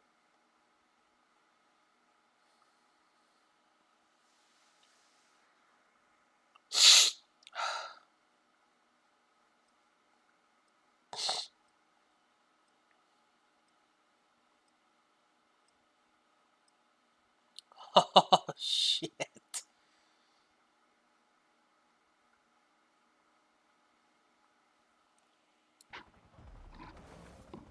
Space Hay.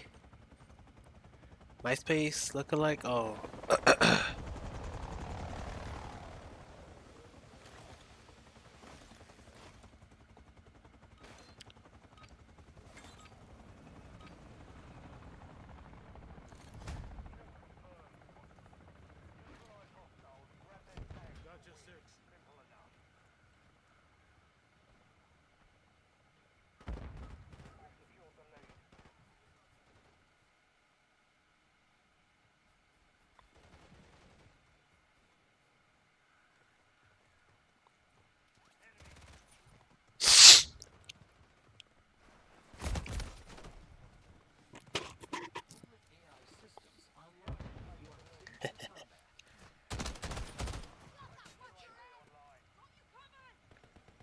God damn.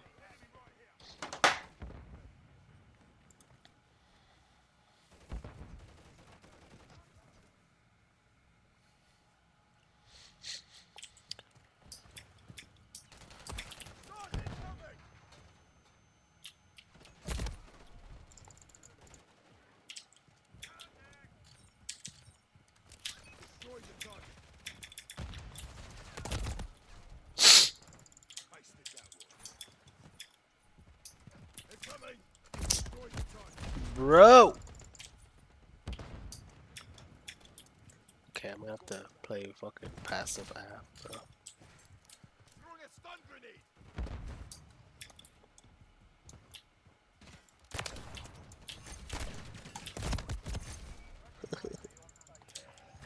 Cabrón.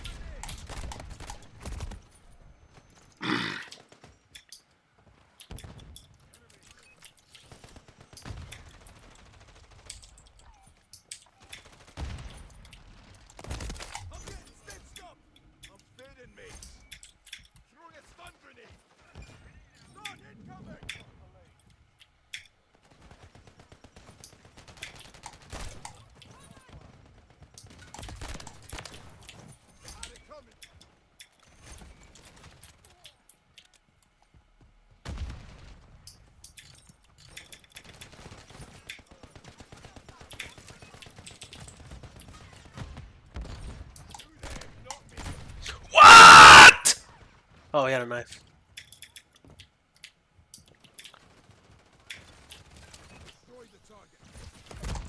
What the?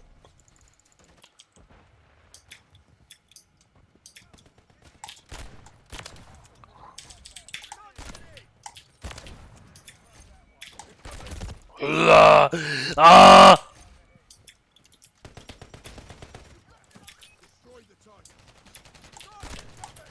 How's this not a one shot, bro?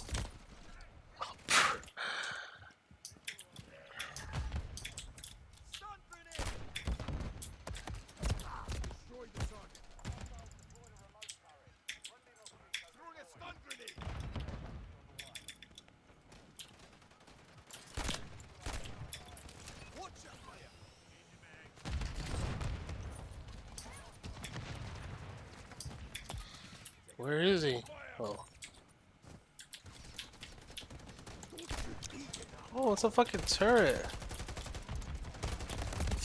Please!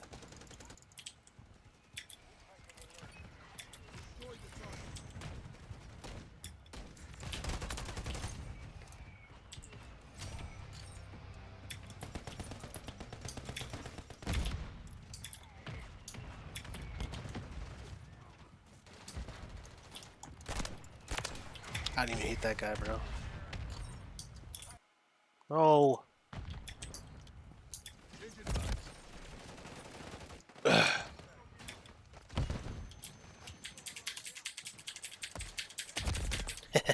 Want to see how that looked.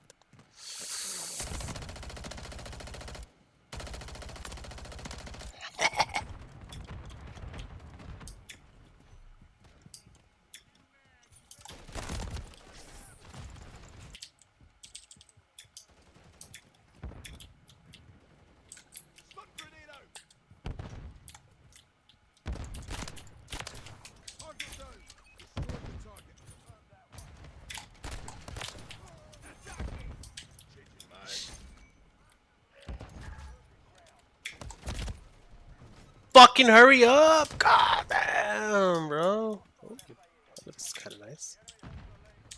Let's see if I can bunny hop again, bro.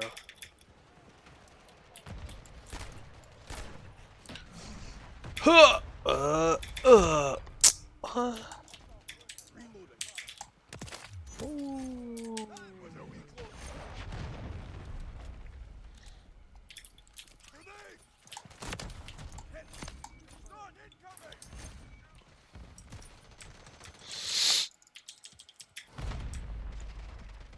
13 kills, bro. That like 100 times. Fuck.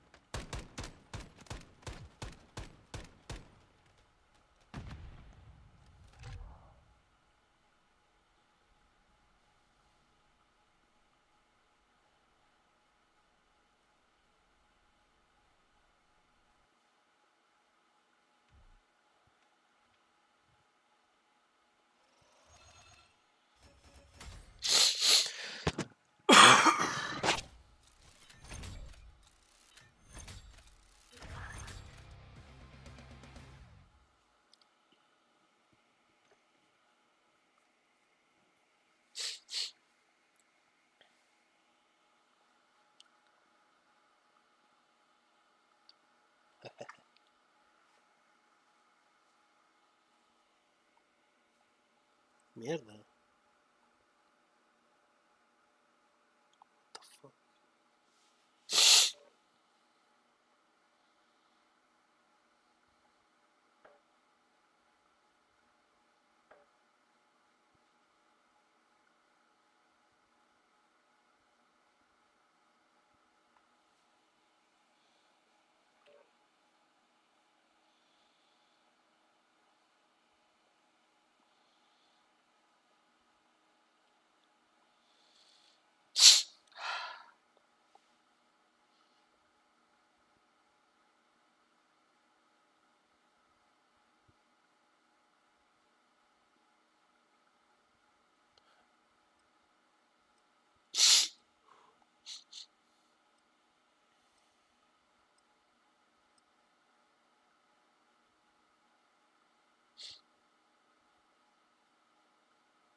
80?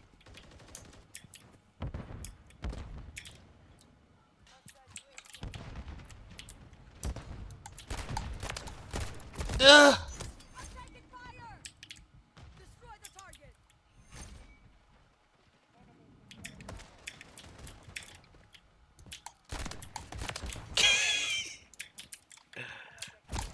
Oh no, I suck.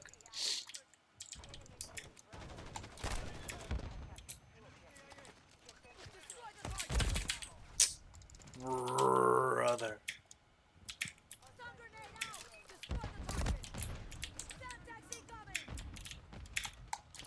Oh, that was pretty gross for me.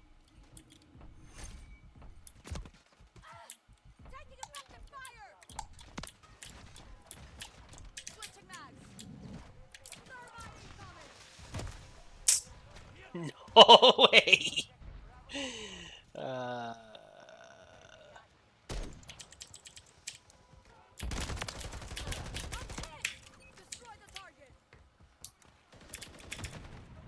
Oh, I got him.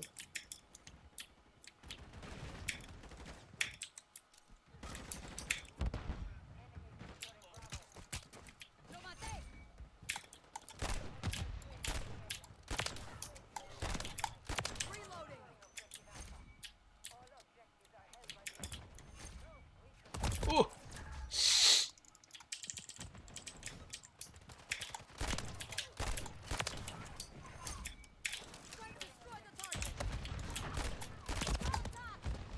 Fuck.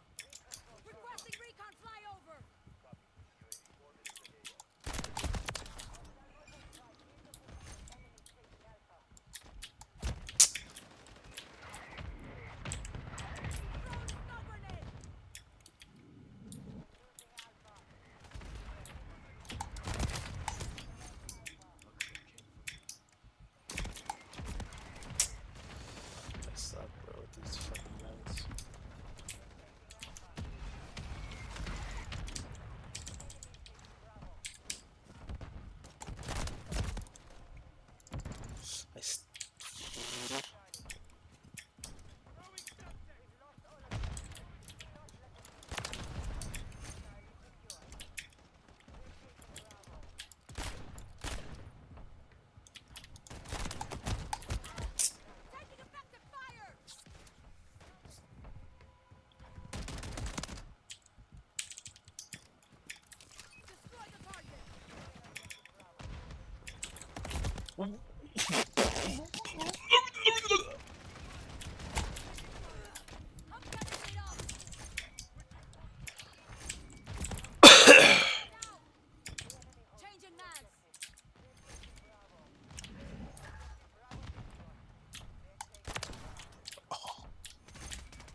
Oh shit.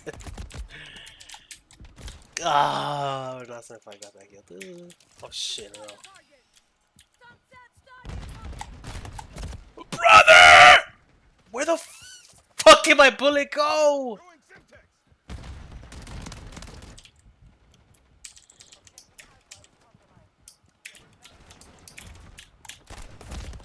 Fuck, bro.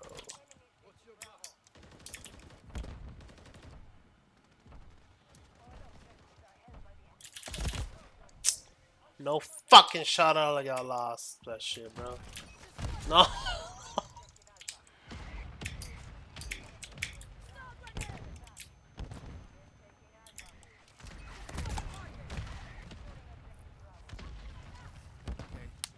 Now I'm upset.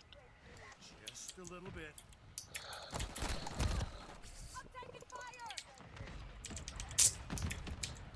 This is so dumb.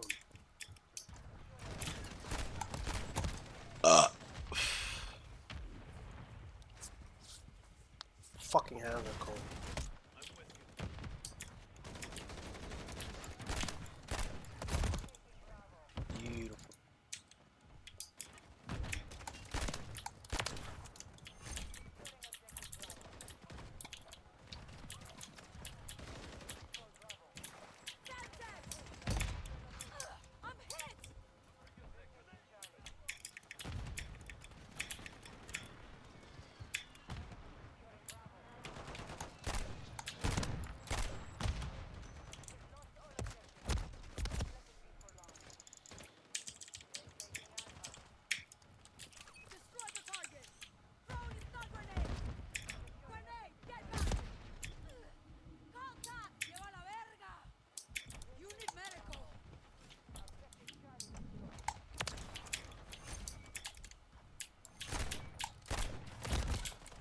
You suck.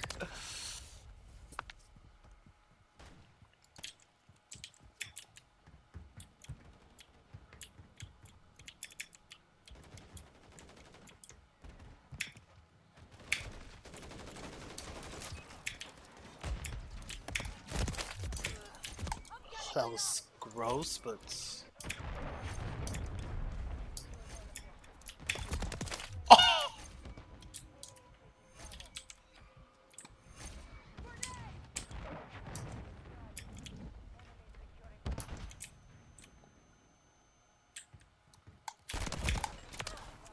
that was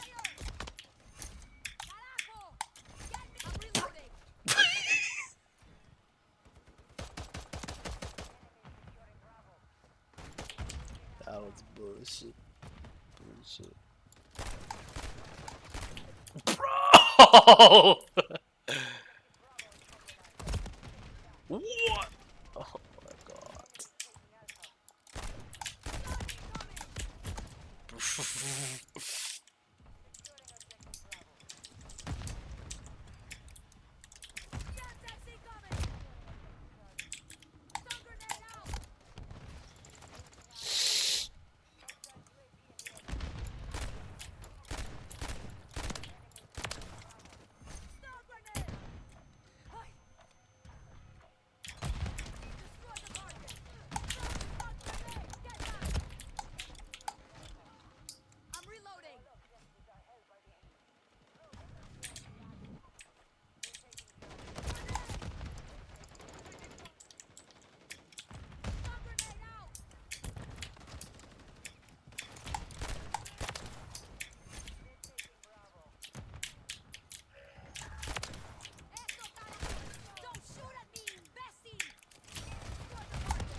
Bro.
The fuck did I even get?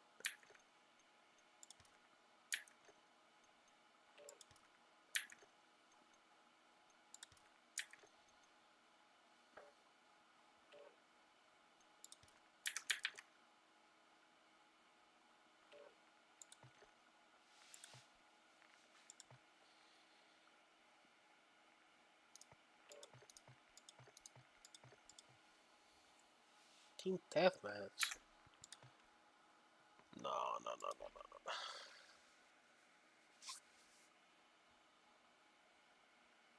My fucking ass hurts, bro. These chairs suck.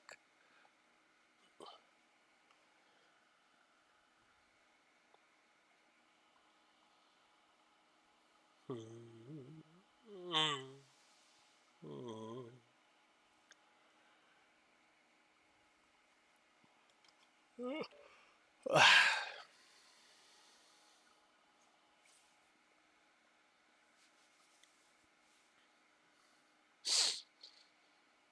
I get a 30 or a 35 or like 220s, 215, two something.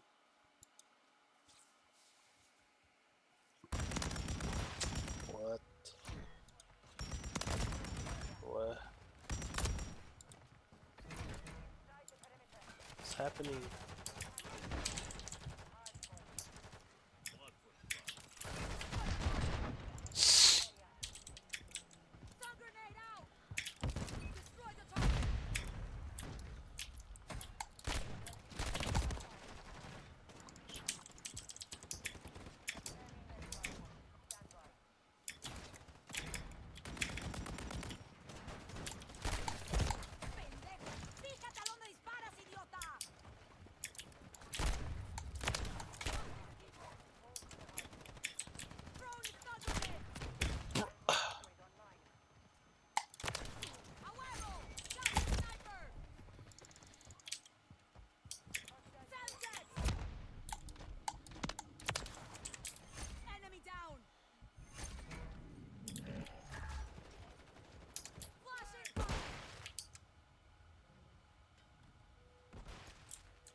Wish I had aim assist.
Dude! Just one. Oh! One more? One more? Or 100 more? 100 more? Oh, he dead.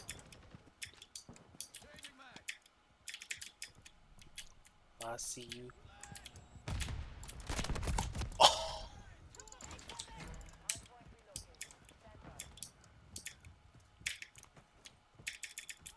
This game sucks. Bitch. Bitch. Bro, you gotta be fucking. What is this fuck?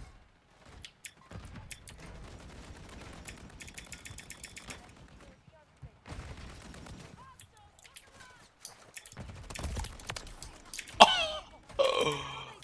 How did I get that?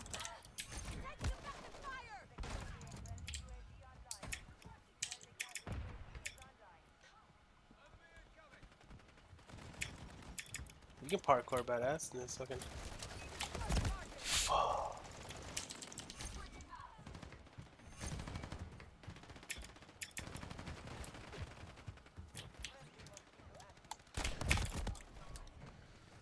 Dude.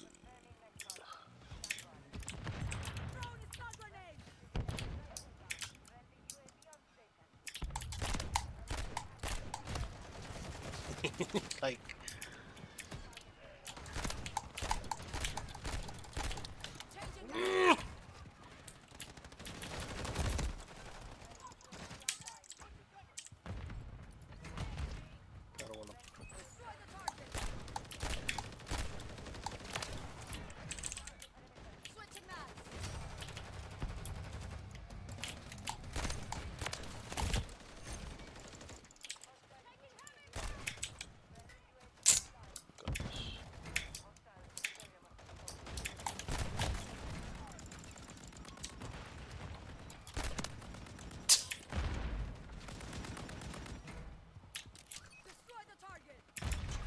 Can this game work, please?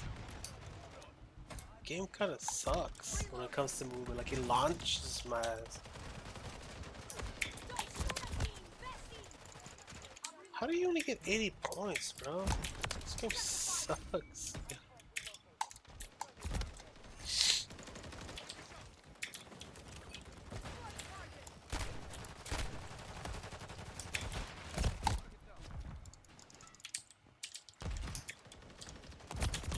Oh my lord.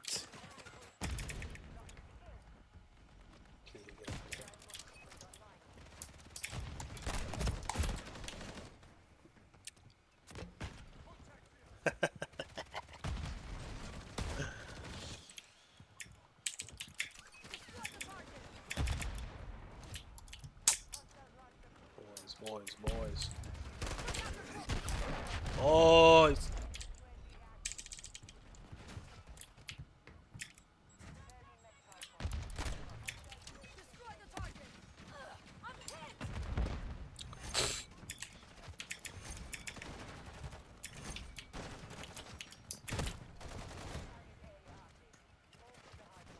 What the fuck? You gotta be shitting me, bro.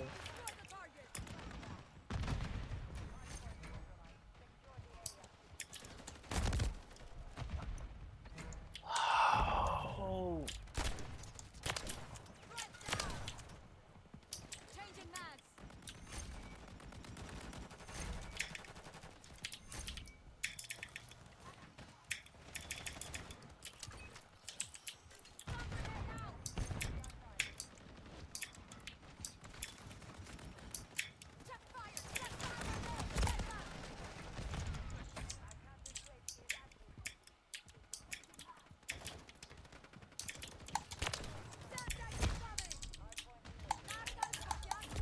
Oh my lord.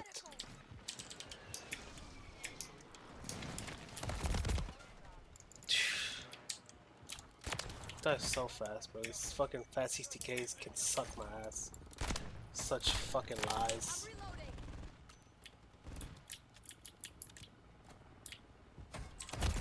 Ah! Timing!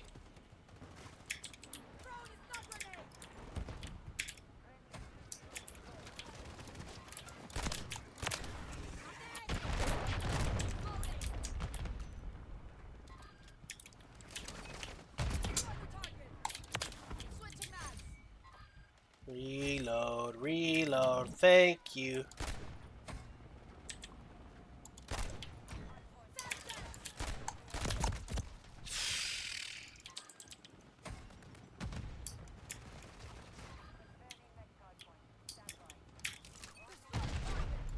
I wasn't that close, bruh.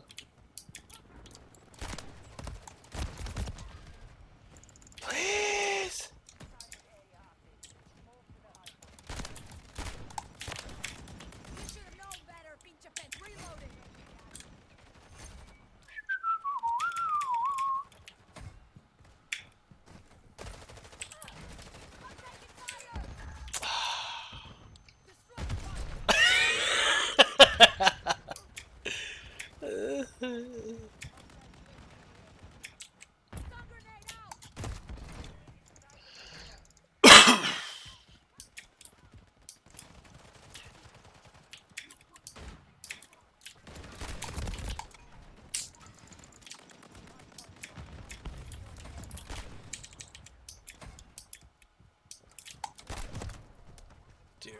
Dude, let me see this fucking aim assist bullshit. Look at this.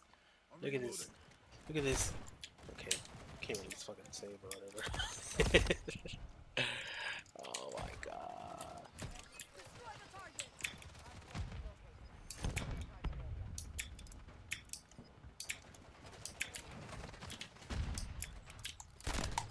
Please.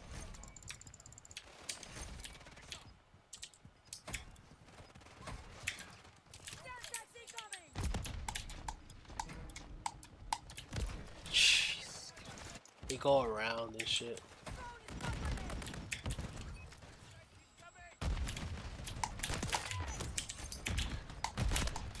Please.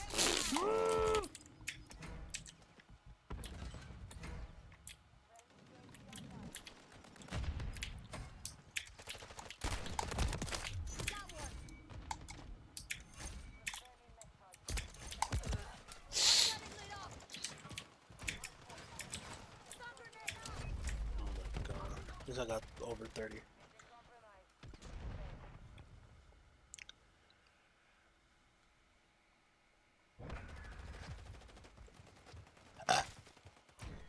But fuck this guy.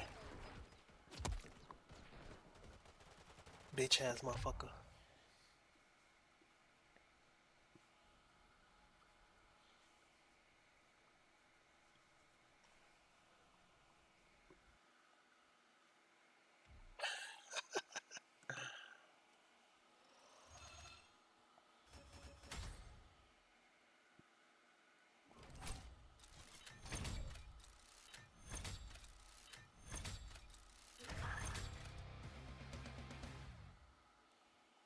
Six more.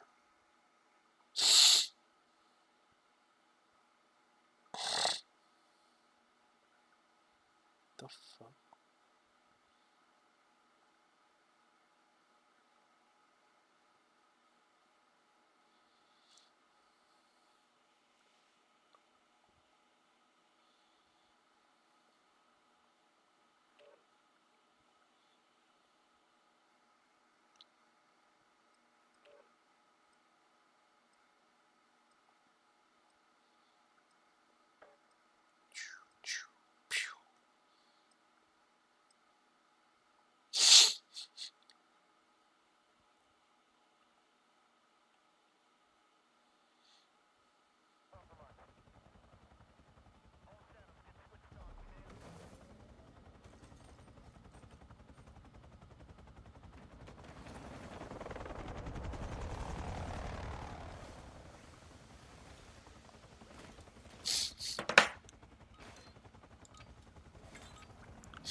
Bro,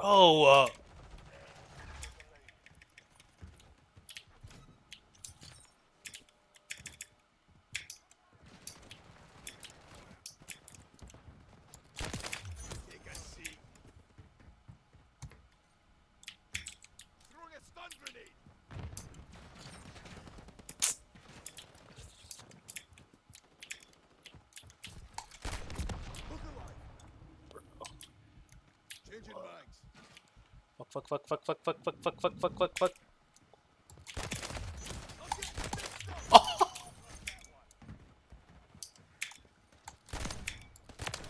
Oh, I actually landed it. Getting better already, bro. Oh.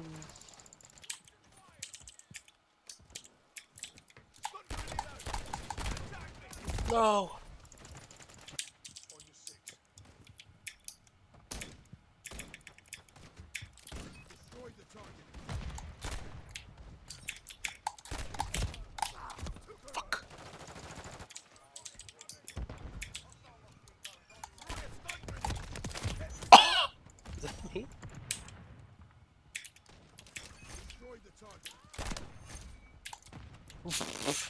Press the fucking button.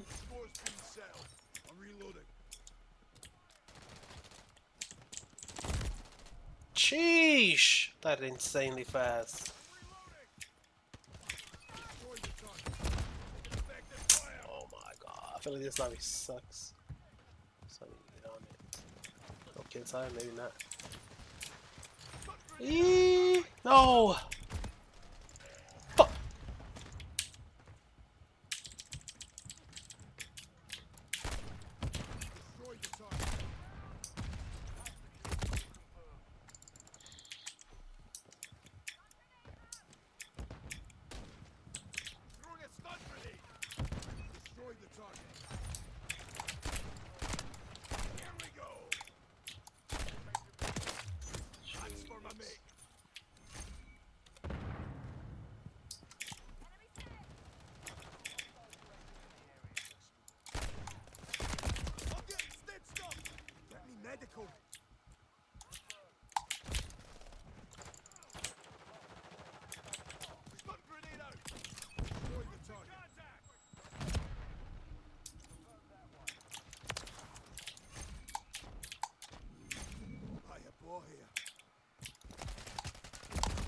Bruh, what are you doing?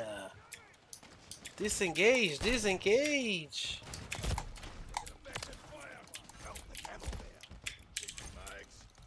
Oh my gosh.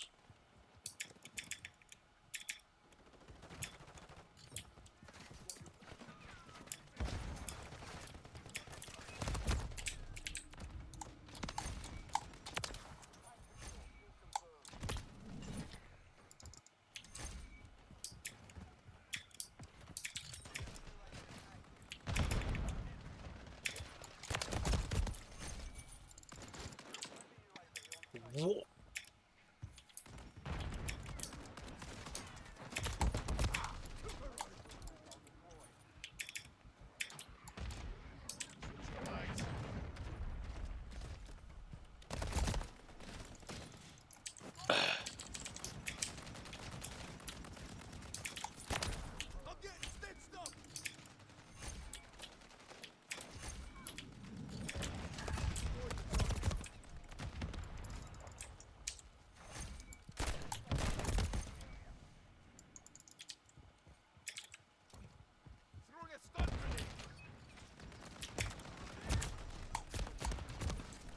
How?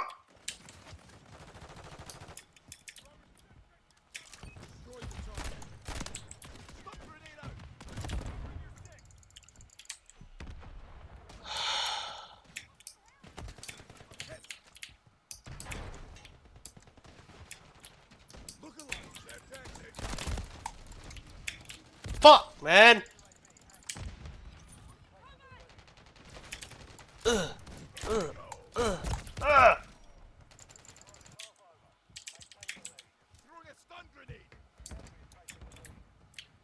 Ooh. Ooh.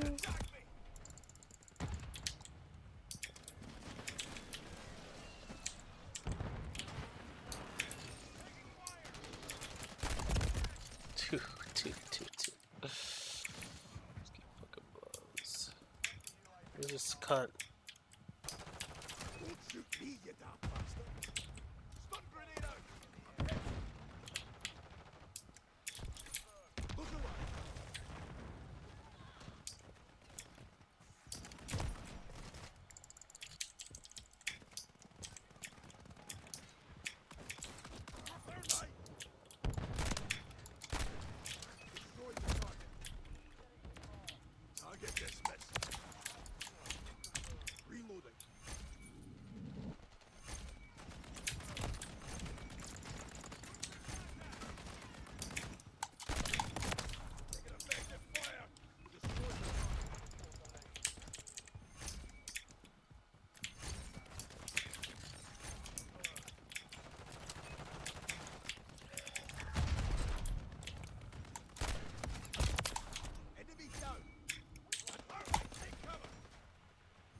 Whoa.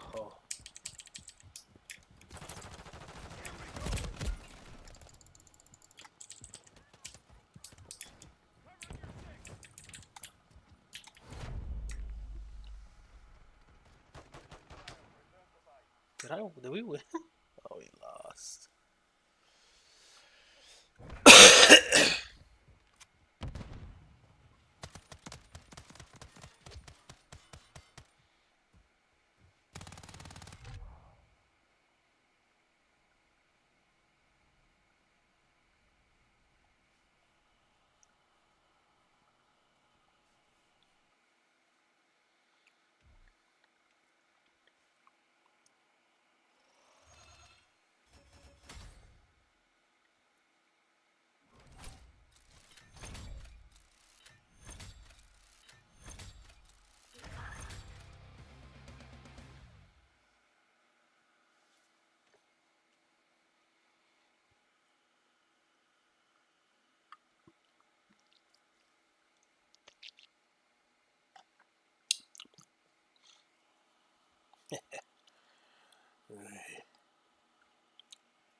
Tonto el que no entienda.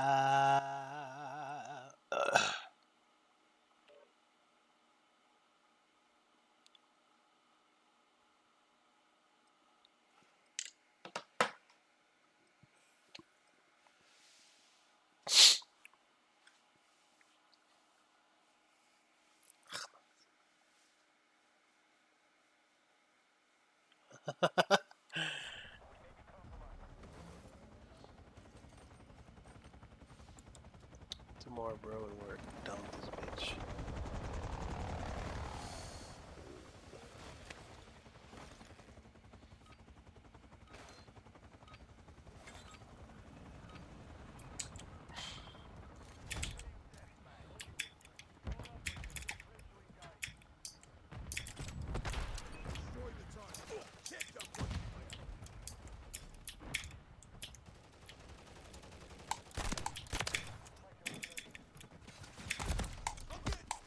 Oh, that would have. Fuck you.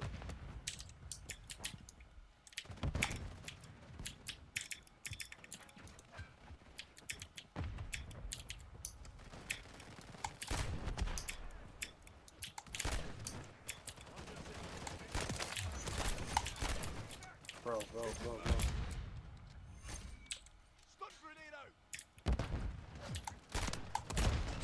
Dude!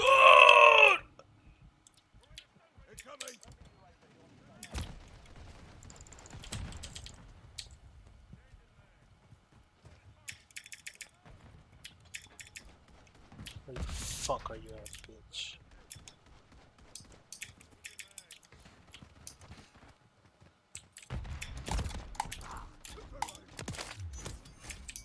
Switching mags.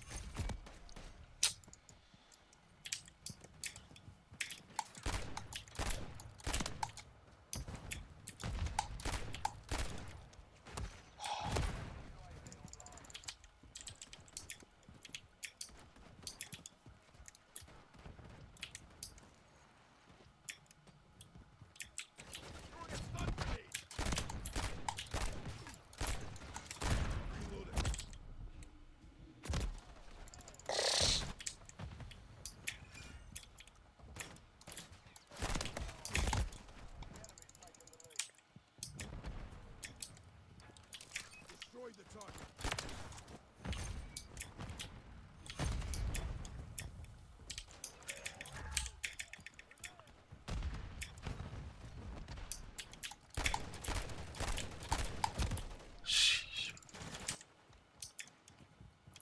And I can't even hit fire because it's not.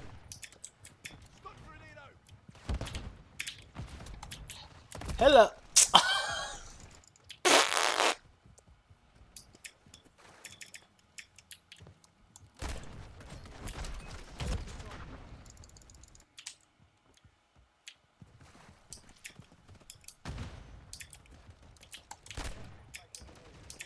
Yeah, sure, bro. Taking effective fire. Incoming.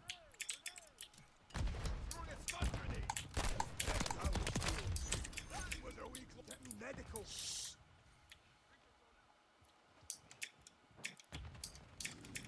I have law here.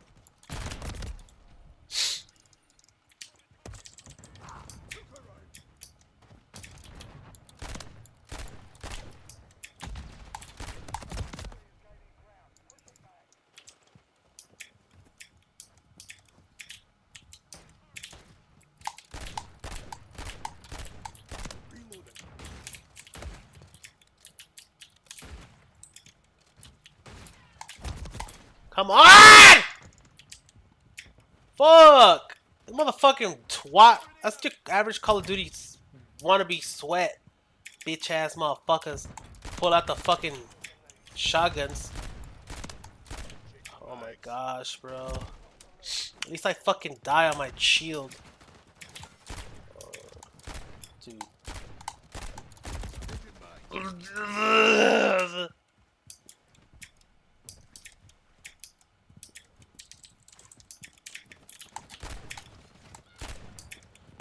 Bro.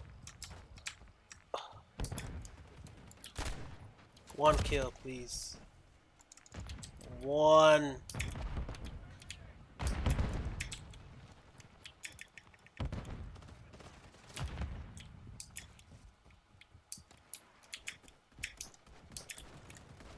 What the fuck are these?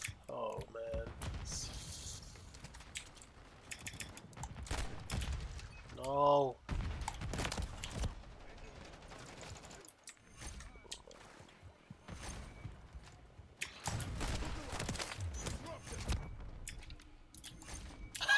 My man's fighting himself.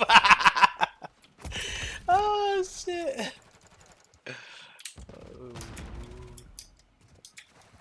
He got up fucking swinging, dude. Nobody's even here. Please. Oh. I hate this gun. No. Anybody? Huh! Huh! Yes!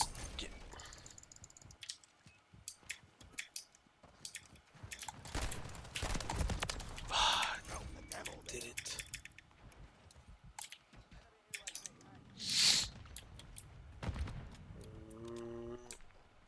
Maybe what do we got?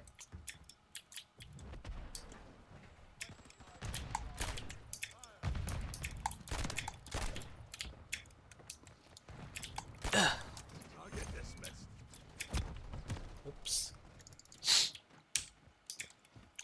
Hiya! Oh, one. Oh, yes! Finally, sheesh, right? And we're done! Fuck this gun! What is next?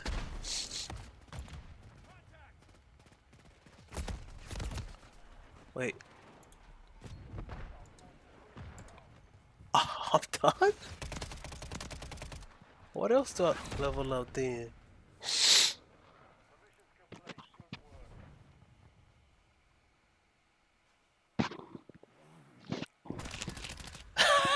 He said, dumbass?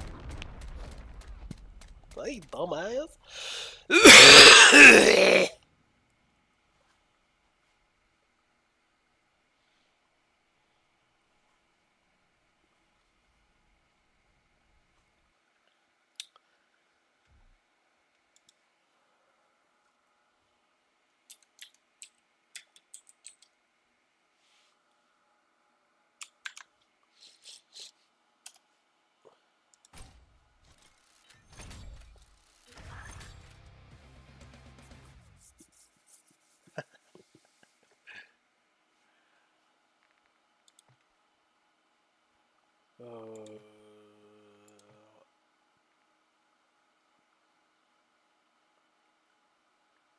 Should I just...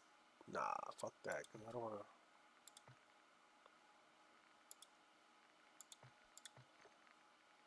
Did I finally open everything? Battle rifles. Oh! Let's go.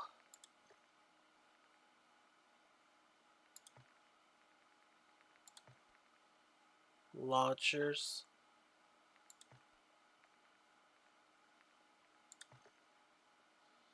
Anything else that I'm gonna need? There's handguns, they're unlocked. Oh shit, except for this one. No.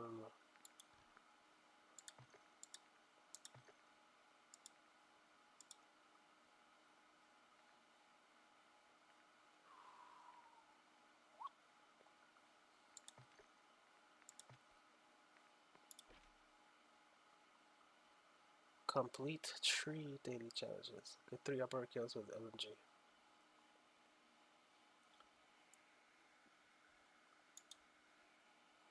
Get through operator hits with scatter mines. Get 6 operator or did it? I could do that after if I'm still playing because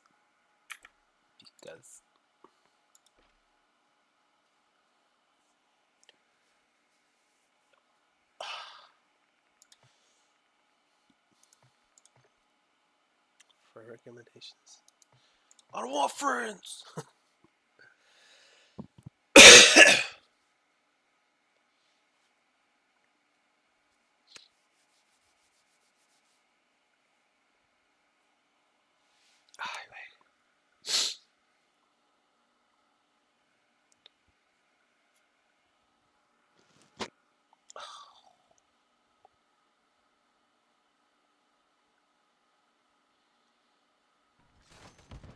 Dude.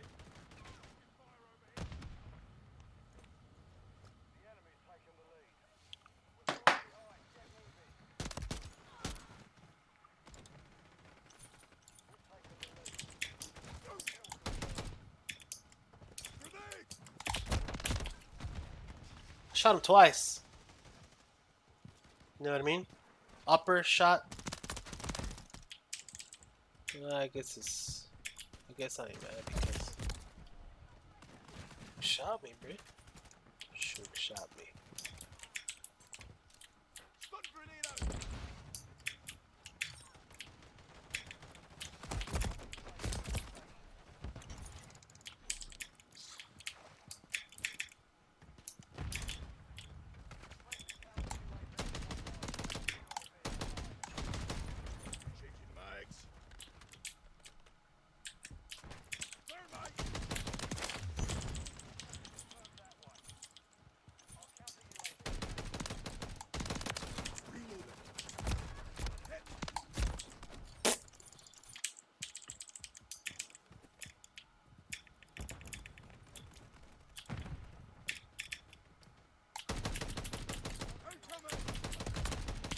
Gosh, dude.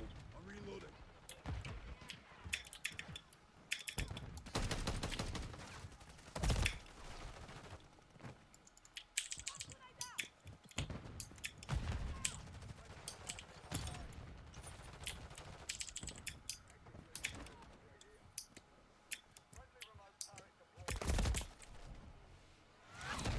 Beautiful. I love that. Fucking love it. Absolutely love it.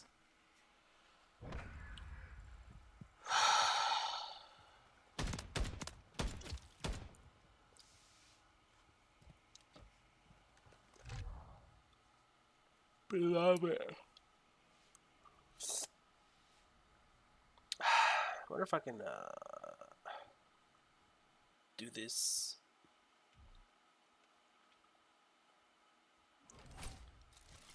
In 30 minutes.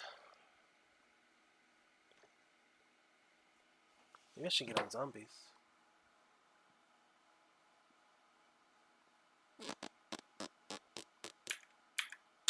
Oh no, man. Oh no.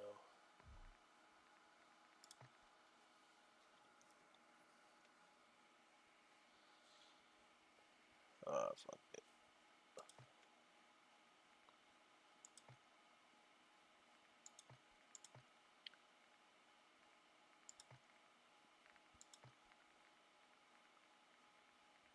Battle rifles.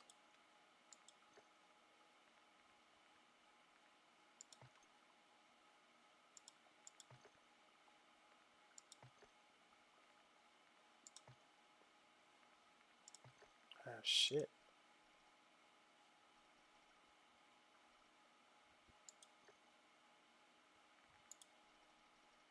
What the fuck do I use? Anything, hurry up.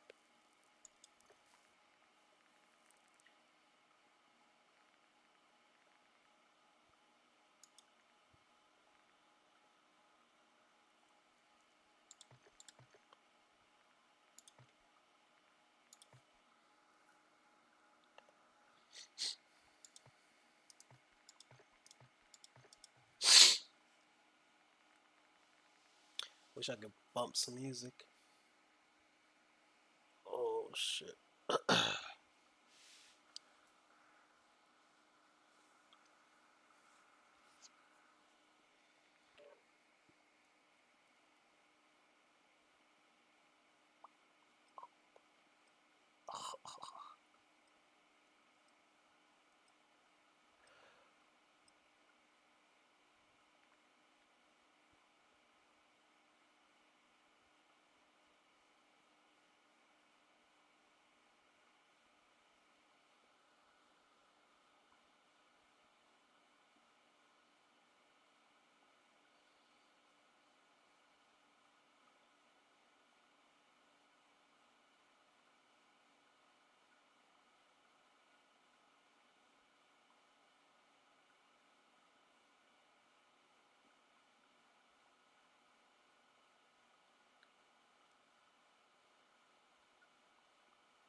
Why can't I fucking access my map, bro? Like, being fucking weird. What the fuck?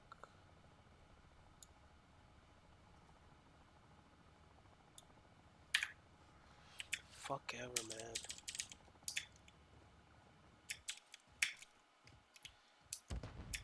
What?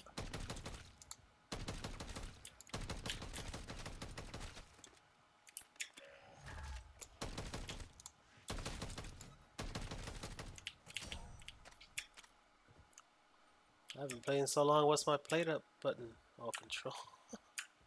Alright.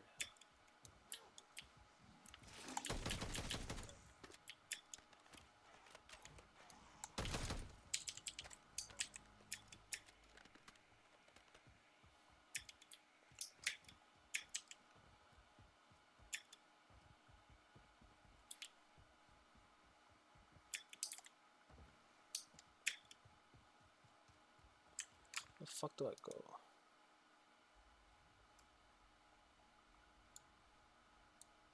This way.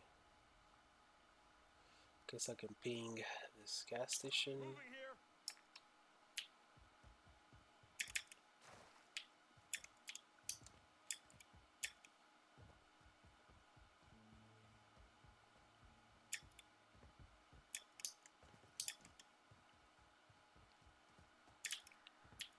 Where's some zombies, bro?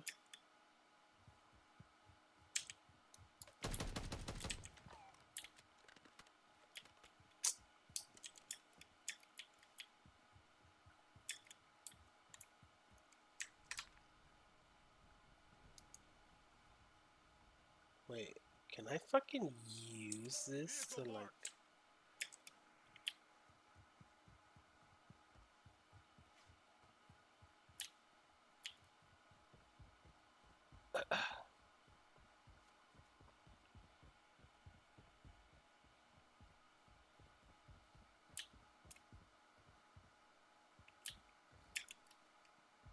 Motorpool's a strike team.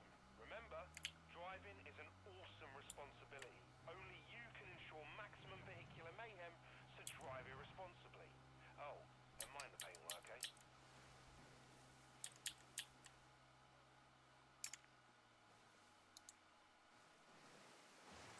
Marking extraction zone.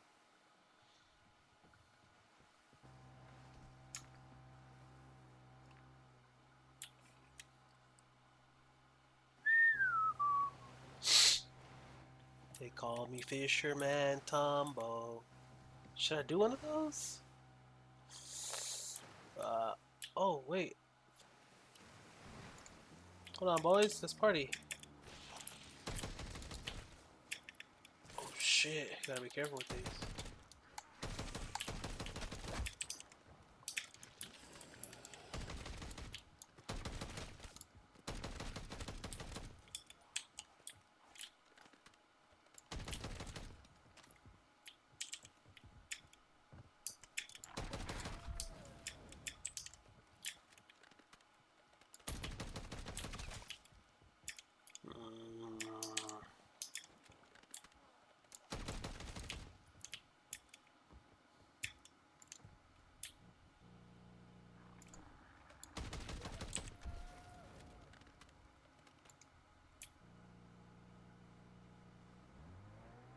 Come on, water. No way, bro. No. No. Oh!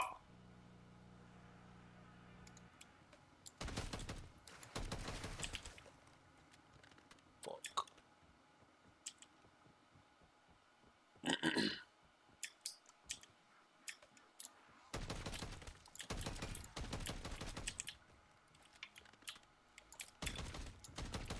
Put your hands on me. Bitch ass motherfucker. Oh my gosh.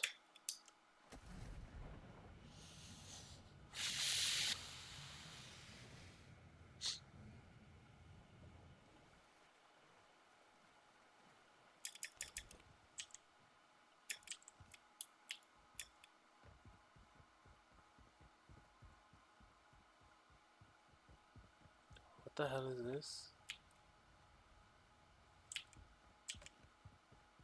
Hey.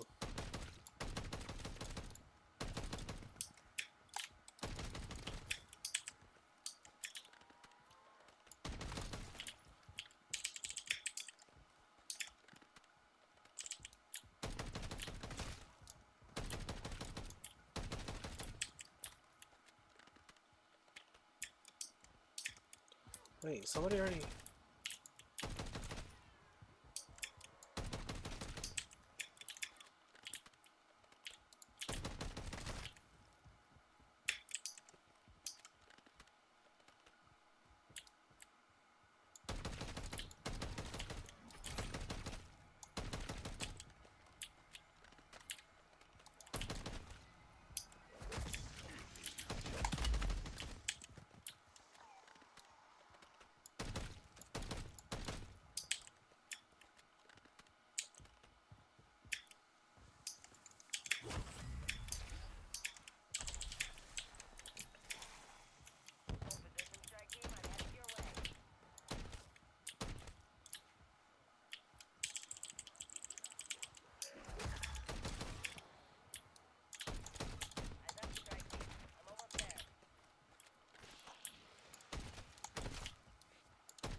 What's going on, bro? Oh, they reduced the fucking...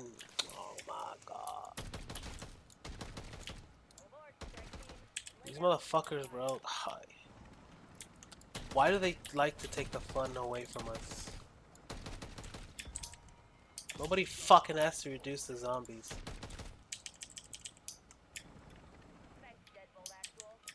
But yeah, they did it.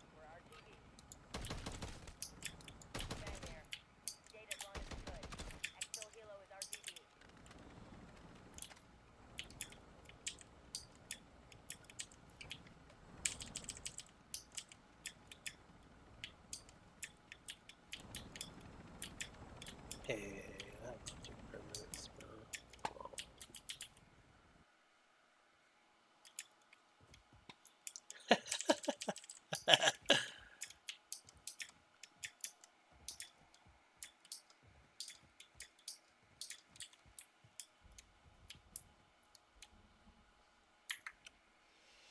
Wonder if I could, fuck it.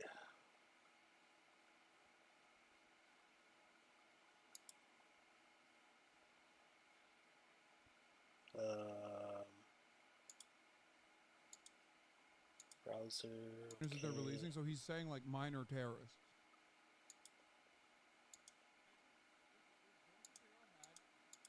Like a thick Israeli accent, he would literally be saying at this point, "Baby terrorist." 13-year-old baby terror. Baby Hamas, 14 minutes. Hamas babies Where is it?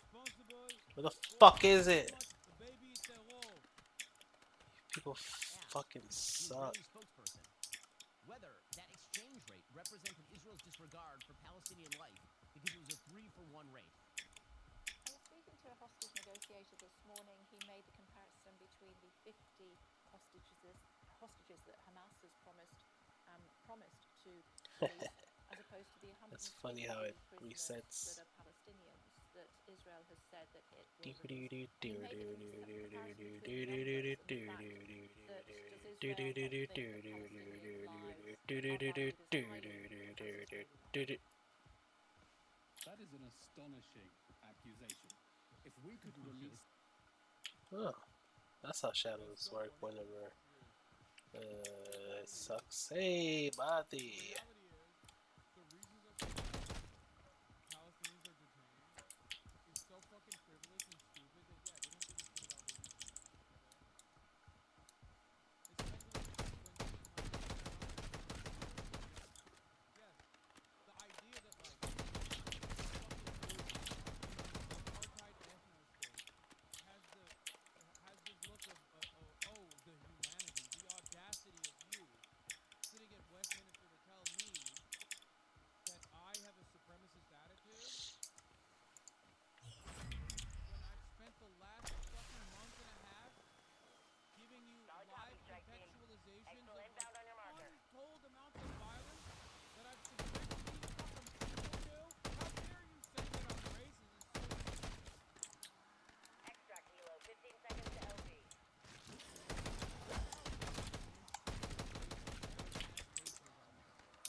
Dude.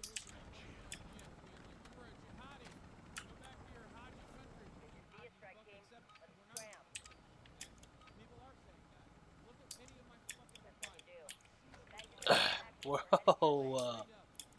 What?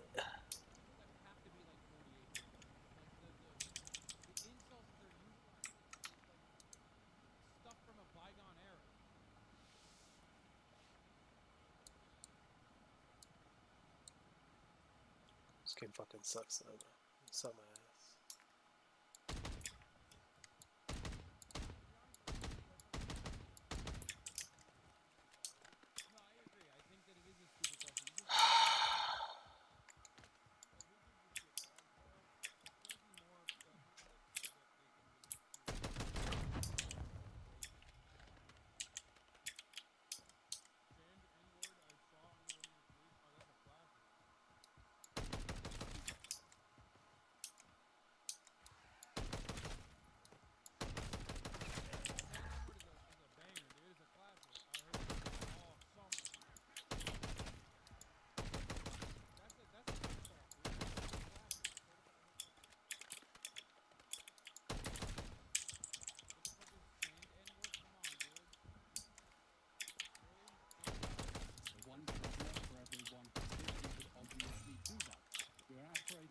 Circumstances.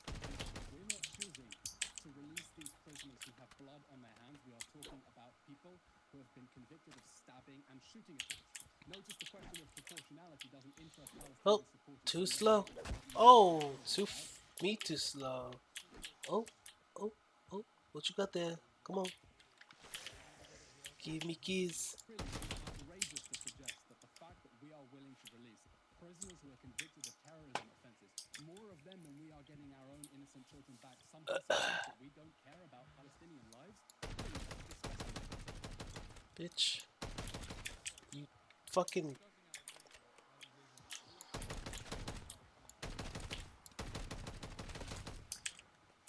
Yeah, like what?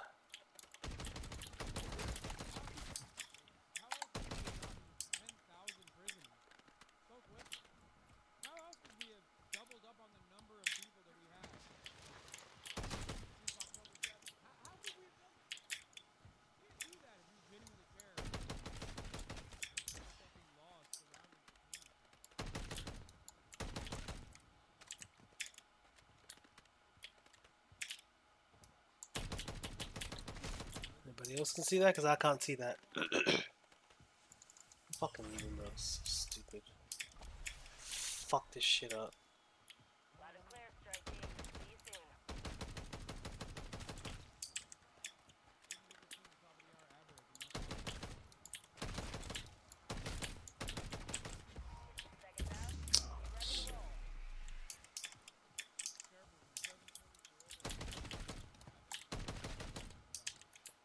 It is a particularly stupid question. The most common idiotic message of the week, and we've actually paired it all over the place.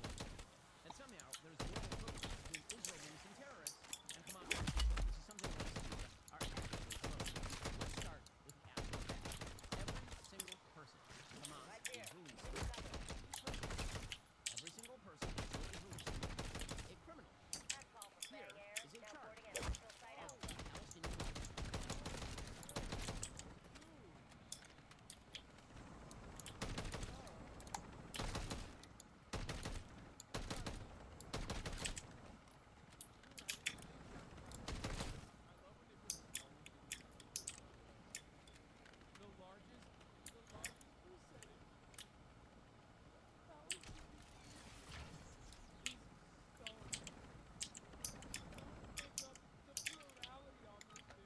Terrorist attempt is the second largest.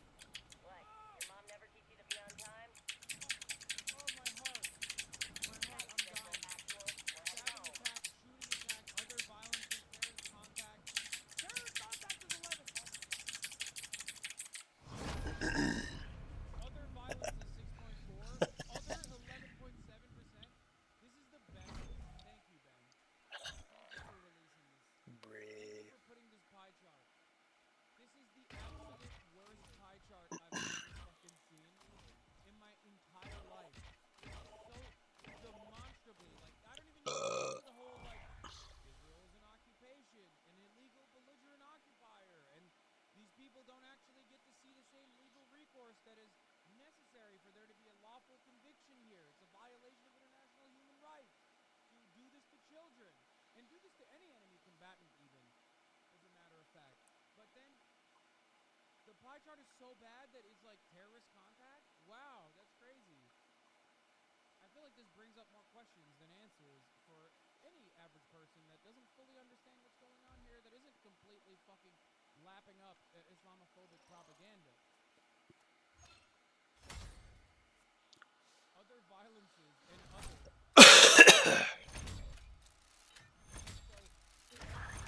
Beautiful.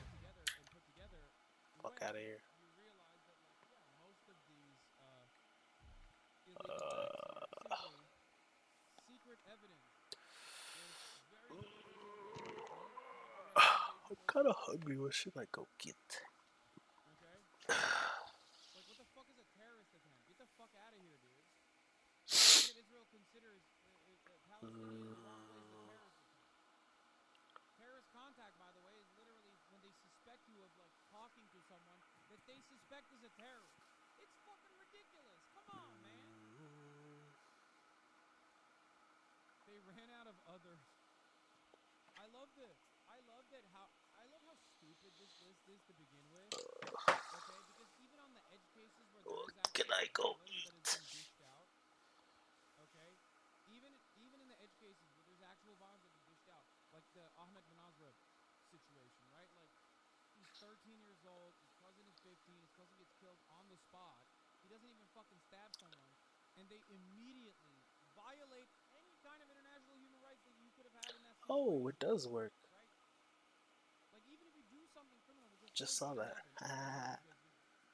Resisting an occupation, you know, some of these acts of violence are a little bit more permissible than you would think. I think we're gonna call it, boys.